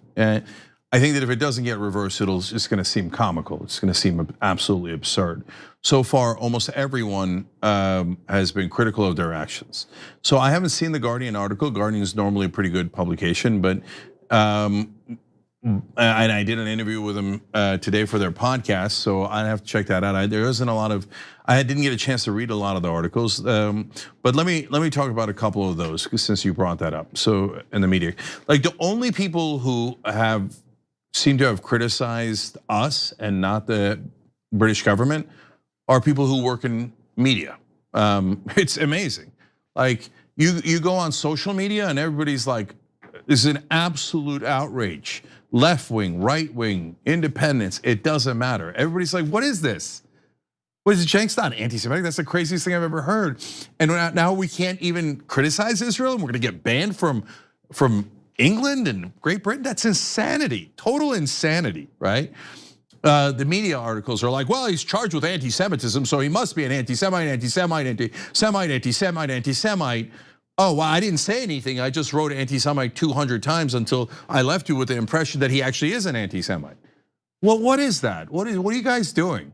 You know why? Because if they don't write it that way, there's going to be some thug that is a supporter of Israel that's going to come and say to their boss, you should fire them. We told you to call Cenk an anti-Semite and you didn't do it, so that means you're an anti-Semite. It's a witch hunt, guys. There's a massive national witch hunt led by supporters of Israel here and in the UK, and they look to eliminate especially anyone in media who criticizes Israel. Now, they also attack the average American and try to get them fired if they said something on social media. They most especially target us. And after they target us and after they do vicious things to hurt our careers and our lives, then they have the temerity to come out and say, you know what, if you complain about our terrorism, then we're gonna double destroy you. American media, sick them, destroy them. And American media is like anti-Semite, terrorist supporter, etc. We work for Israel. No, we don't. No, we don't. I love Israel. Oh, no, don't write it. I love Israel. Don't write it. Right? It's just like they vomit out how much they love Israel and how anybody opposed to Israel is an anti-Semite. I can't stand it anymore. I can't stand it. CNN hates me so much that their headline of their article was Hasan Piker banned from the UK. Where did I go? Right? And I was the first one banned, etc. But the CNN, under penalty of law, is like, no, don't talk about Cenk. Don't ever, and if you do, smear the living crap out of him because we're objective. Okay, my ass they are. What a vicious pro-genocide network. And guess what, guys? You know what's happening right now? At the same exact time on Fox News and MS Now, they're both attacking Graham Platner. Oh, look at that. The story we didn't get to, but Cory Booker, Auchincloss, and other Democrats all over television this weekend attacking the Democratic candidate for Maine. Oh, we got to defeat Susan Collins. We got to defeat Susan. Oh my God, someone who doesn't bow down to Israel? No, we have to elect Susan Collins. We have to elect. It's just a giant fraudulent game. They're all frauds. So like, as long as anybody's watching television or reading like the normal mainstream media publications, they're voluntarily signing up to get brainwashed. So if no one listened to those and people just watched online media or independent media, there's no way in the world we would support Israel. There's no way we would give them a single more dollar. There's no way that we would do any of the things that our government does. And it's not just about Israel. There's no way in the world we would say that we can't negotiate drug prices or give $35 billion a year to oil companies for free, for nothing. Do this $1 to now $1.5 trillion defense budget, so Lockheed Martin could and Boeing and Raytheon could rob us blind. They just look. It's organized, obvious bribery, and every cable news anchor says, "I'm so stupid, I can't tell." Oh, did Lockheed Martin give money to this guy and then that guy voted for them, whether they were a Republican or a Democrat? Duh, I'm so stupid, I can't follow the money. I can't do the simplest job as a reporter. And everybody who works at the New York Times and Washington Post is like, duh, I'm so stupid, I can't follow the money. Oh, did the Israeli lobby give all this money and spent 16 million against Massey, 14 against Cori Bush, 18 million against Jamal Bowman? And look at that, it was all defeating Israel's critics. And then once they did that, the Republicans and other Republicans and Democrats were so scared of that lobby that they voted to give Israel money every single time. But no reporter figured that out. Not a single mainstream media reporter figured that out. Come on, and you're all cosplaying as journalists? No, they're gonna get a literal revolution in this country. I'm trying to do a political one, including on this show, so that it doesn't spill over to a literal one. But they just keep poking us and going, you better listen to Israel, you better do everything they say, otherwise we'll ruin you, right? Don't tell me they don't do that. They literally do that. They doxed my wife, they banned me from going to the United Kingdom. And after they do that, they go, you better not complain. Now, this is what white people used to do to black people for 100 years during Reconstruction, let alone slavery. So they would lynch them and they would, insult them in every way, injure them in every way, take their money, limit their freedom. And then when black people justifiably complain, they double hang them. And then when they said, what are you doing? They'd be like, no, you're being offensive, okay? And that's what they're doing now.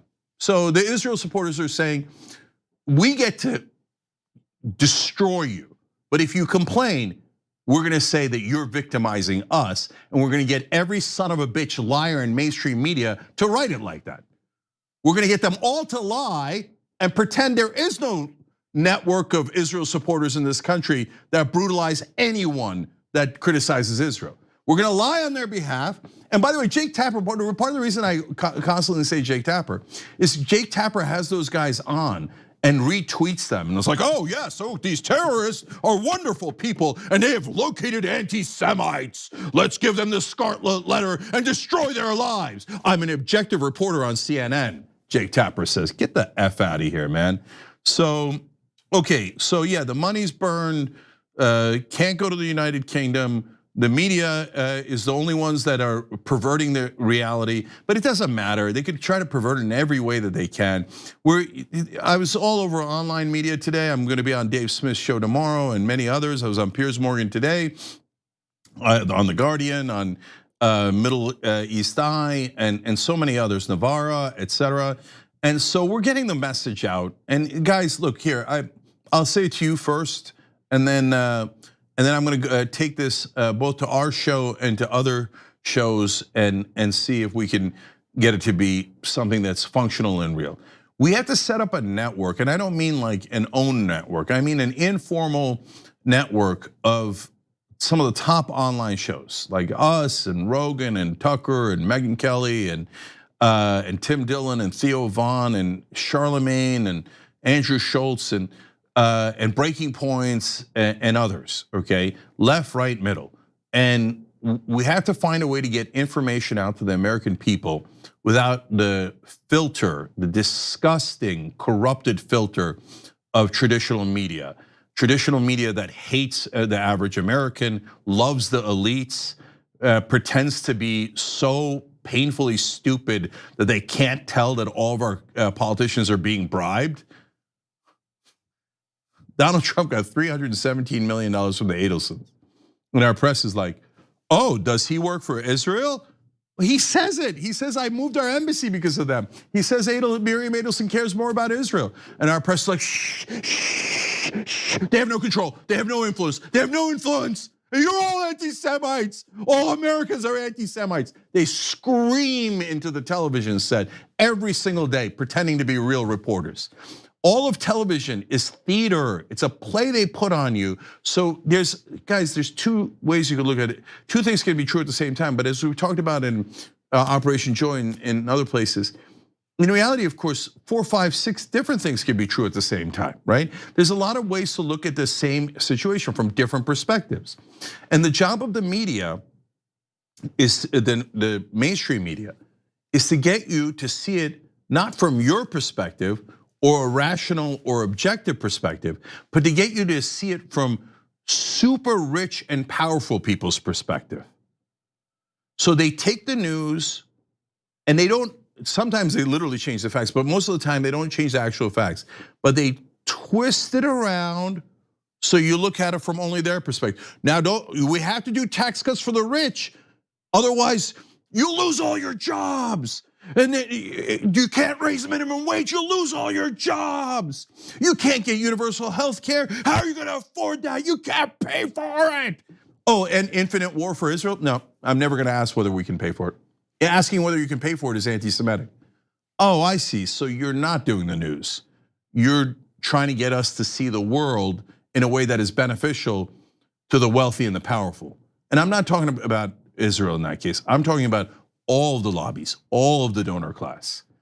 The job of the mainstream media is to lie to you, to deceive you every single day so you don't realize the robbery that all of those people, by bribing our politicians legally, are robbing us blind They've taken trillions of dollars out of our pockets and put it into the pockets of the very rich. And the number one culprit, the people who have helped them the most, their accomplices, are the national media. Without that getaway driver, they can't possibly get away with all their crimes. So there's no way you're gonna find anybody in America or the world who despises American national media more than I do.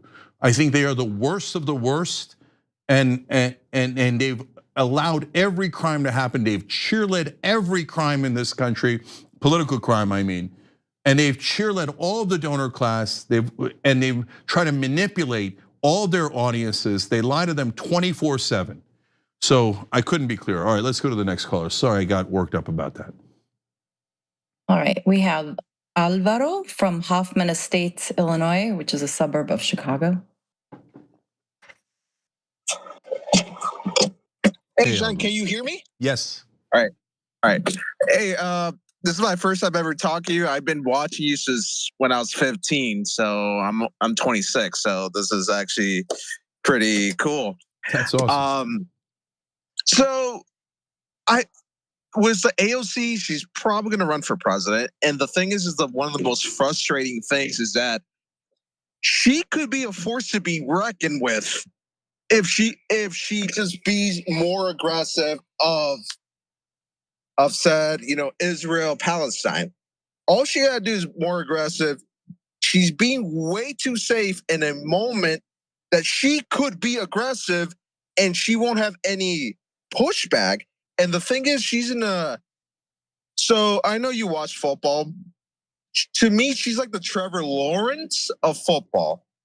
At times, she'll be phenomenal. Then there are times it seems like she can't even walk or talk right. So what's your opinion? What's your view on all of that? Look, I already know who AOC is, and I struggle with it because I have to be honest here, but I also don't want to hurt the movement, etc. So I'll do some ironic honesty here. There are things I know that I'm not yet sharing with you, but don't put your hope in her. No one who's ever put their hopes in AOC has ever been rewarded. So look, I'll give you a quick thing here. I don't want to hurt Shortcut's chances. Shortcut Chakrabarti is running in California 11. And that election is on Tuesday, guys. Please, if you're in California, you gotta vote. Tom Steyer has a really good anti-corruption plan. Javier Becerra takes money from the oil companies and all the other companies. Don't. You gotta go Steyer. You gotta go Amar Kampa-Najjar in California 48, Audrey Denny in California 1, Ro Khanna obviously in Silicon Valley. But Shortcut's running in Pelosi's old seat. He nearly caught the Scott Wiener there. And then he was way past Connie Chen, who originally started at number 2, but had dropped way almost out of contention to number 3. But the establishment and the Israeli lobby doesn't want Shortcut to win. So they all started pretending that they were in favor of Connie Chen so she can get into the top 2. They're not in favor of her, they're in favor of Scott Wiener. Scott Wiener is a guy who said that the history books in our high school should be rewritten to favor Israel, and he wanted university heads to be fired. There's a story broke out today about how he's pretending to be against the genocide now, but he assured a donor, no, I'm actually in favor of it. That's the disgusting people that the establishment supports. And then Connie Chen was like, I don't take any AIPAC money. And it turns out AIPAC and the Israeli lobby has been funneling money in ads in her favor and against Shortcut. And the whole time, the number one thing that they've been using against Shortcut is that he was AOC's chief of staff and she won't even endorse him. So he must be a bad guy or something. Yeah, that's the most frustrating about it. Who cares? Just go for it. And the thing is, what's kind of infuriating me, and I kind of feel a little like this is going to be one of the last part of my question. Like it or not, she is the de facto Bernie Sanders successor, and she's going to be in that she's going to be the progressive for a long time. It seems like the Democrat Party is moving more and more left wing, and she's going to be part of it. And sooner or later, she has to run. And the thing is, what I'm scared as, if she runs, she probably could get second or third place. Let's just say that. And the Democrat Party could make her as vice president for like a Gavin Newsom, then, or like a Gavin Newsom or a Pete Buttigieg or whatever. Then they could be like, okay, someone could be pro-Israel, but the vice president is anti-Israel. So they could be a force to be reckoned with, and she could be as an establishment hack, but with progressive and outsider view. That's what I'm kind of scared at. Yeah, so look, no matter what I think of what's happened already, it doesn't really matter because litmus tests are coming up. And I don't love litmus tests. The only one I've ever been in favor of is you can't take corporate PAC money or foreign government money or lobby of a foreign government. So I don't want to get into the policies and say, okay, you have to be for gun control in Montana or this or that, right? Now, having said that, if you don't oppose the merger of the US and Israeli military, and massive war is next, by the way, because Israel has ordered more war. And you don't oppose that loudly and aggressively. Not like I whispered it in a corner and I voted the right way, kind of. No. If you don't oppose those things very, very clearly and forcefully, then you're useless. And let me be clear, useless, okay? So now the rubber's gonna hit the road. She wants mainstream media to love her. Mainstream media loves Israel. If she criticizes Israel aggressively, mainstream media will hate her. She's gonna have to make a decision. Is she on our side or is she on mainstream media's side? And then the proof will be in the pudding. And the same thing with the Shoykot race. If he finishes in the top 2 and she still doesn't endorse, no. I mean, look, she took him from nearly in first place and drove him down into third. So it's already unconscionable, but I'm trying not to say too much before the election's over. But anyways, so proof's in the pudding. She can try to BS all night long, and if she wants to be a mainstream media darling and like a wolf in sheep's clothing, she's gonna get caught. And not by us. We can say whatever we want, and she can call us the enemy, and she apparently hates us. I don't know, whatever, she's a weirdo. Anyways, but she's not gonna get caught by us. She's gonna get caught by everyone else. We all have eyes and ears. She's gotta make a decision. She makes a decision to fight for everyone, great. All I care about is results. If she decides to kiss mainstream media's ass, we're all gonna find out. And if she thinks she can deceive us, all right, let's see how it turns out. All right, but hey, those are all her decisions to make, not mine. Thank you, brother. Appreciate you calling. All right, thank you. You too. Yeah. All right. As usual, I've talked too long. We're out of time, but it doesn't matter. I'll take another caller because you guys ask me questions, I'm answering them, but I'm taking a long time answering them. All right, one more, Cara. Okay, we have 00 from Jersey. All right, 00, what do you got? Hey, you hear me? Yep. Hey, who might remember me as one of 2 guys who went up to Maine to gather signatures for you. Oh, you're awesome. God, I love you guys. Yeah, me and Orson. I haven't talked to him in a while, but anyway, I had a question about those phone calls that you were doing in 2024 for the $100 donations. I actually donated $100, but like it was after New Year's Eve, going into 2025. It was like a couple hours, and I emailed support at TYT, and I was just like, "Hey, am I too late for the phone calls or what?" And it just kind of never happened. And like 2025 was an absolute train wreck of a year for me, so I didn't really like have the wherewithal mentally to reach out or whatever to remedy the situation. But yeah, I was just wondering if like you would still be willing to do that for me, like. Yeah, so that's a good question, brother, and thank you for asking about that. Guys, we made it about 2/3 through the list, and then a million things happened. Like we got hit with like 12 different torpedoes at once. But Cara and I talked as late as last week about getting back on the calls. And people might say like, why don't you just say you made them all? Or who cares about people who gave under $100 or whatever, or around $100? No. I made a promise to you guys. So believe me, I'm gonna go through that entire list and I'm gonna call everybody, okay? So okay. Thank you for doing that. Thank you for volunteering in Maine. So I owe you guys. I take that type of stuff very seriously. And you've got loyalty to me. I got loyalty to you, brother. So so we'll talk off air too. Believe it or not, I actually just came to the realization that I'm trans, so technically I'm sister. Oh, okay, there you go. Okay. And by the way, I don't think that you or Anna ever deserved any of the crap that you took for the whole anti-trans, stuff that was going on a couple of years ago. I've ever thought that you guys were hateful, and I think that there was a whole lot of presumption of intent going on without a single consideration for like the 20 plus years of, social justice fighting that you've been doing. And it was just a damn shame that, so many of the other left-wing hosts were bragging you guys about that, Yeah. So but anyway, listen. I never lost faith in you. No, you're amazing. So I appreciate you so much.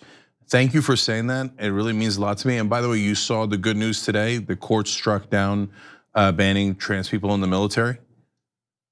No, I didn't. But that's yeah. So it was great news. It happened right before the show. Sorry, it happened right before the show, so we couldn't produce it in enough time. But terrific news. Said that it was arbitrary and didn't have a good enough justification for it. So that's great news, getting rights back for not just the trans community, but for all Americans, because the rights of one individual, one citizen, is the rights of all citizens and all individuals. So we're gonna fight all those fights together, sister, and we're gonna win them. All right. Well, I'm looking forward to hearing from you whenever you get back to the list. Okay, sounds great. No, you got your full plate. Yeah. Yeah, that's okay. No, we're gonna do those calls. All right, thank you so much. Really appreciate it. All right, guys. So what we're gonna do next is we're gonna go to the members only bonus episode where you can keep asking me questions. So you got to be a member to ask questions. tyt.com/call is how you do it. Hit the join button below on YouTube or tyt.com/join, and I'll see you in the member section where I'll talk to more of you. We'll see you there.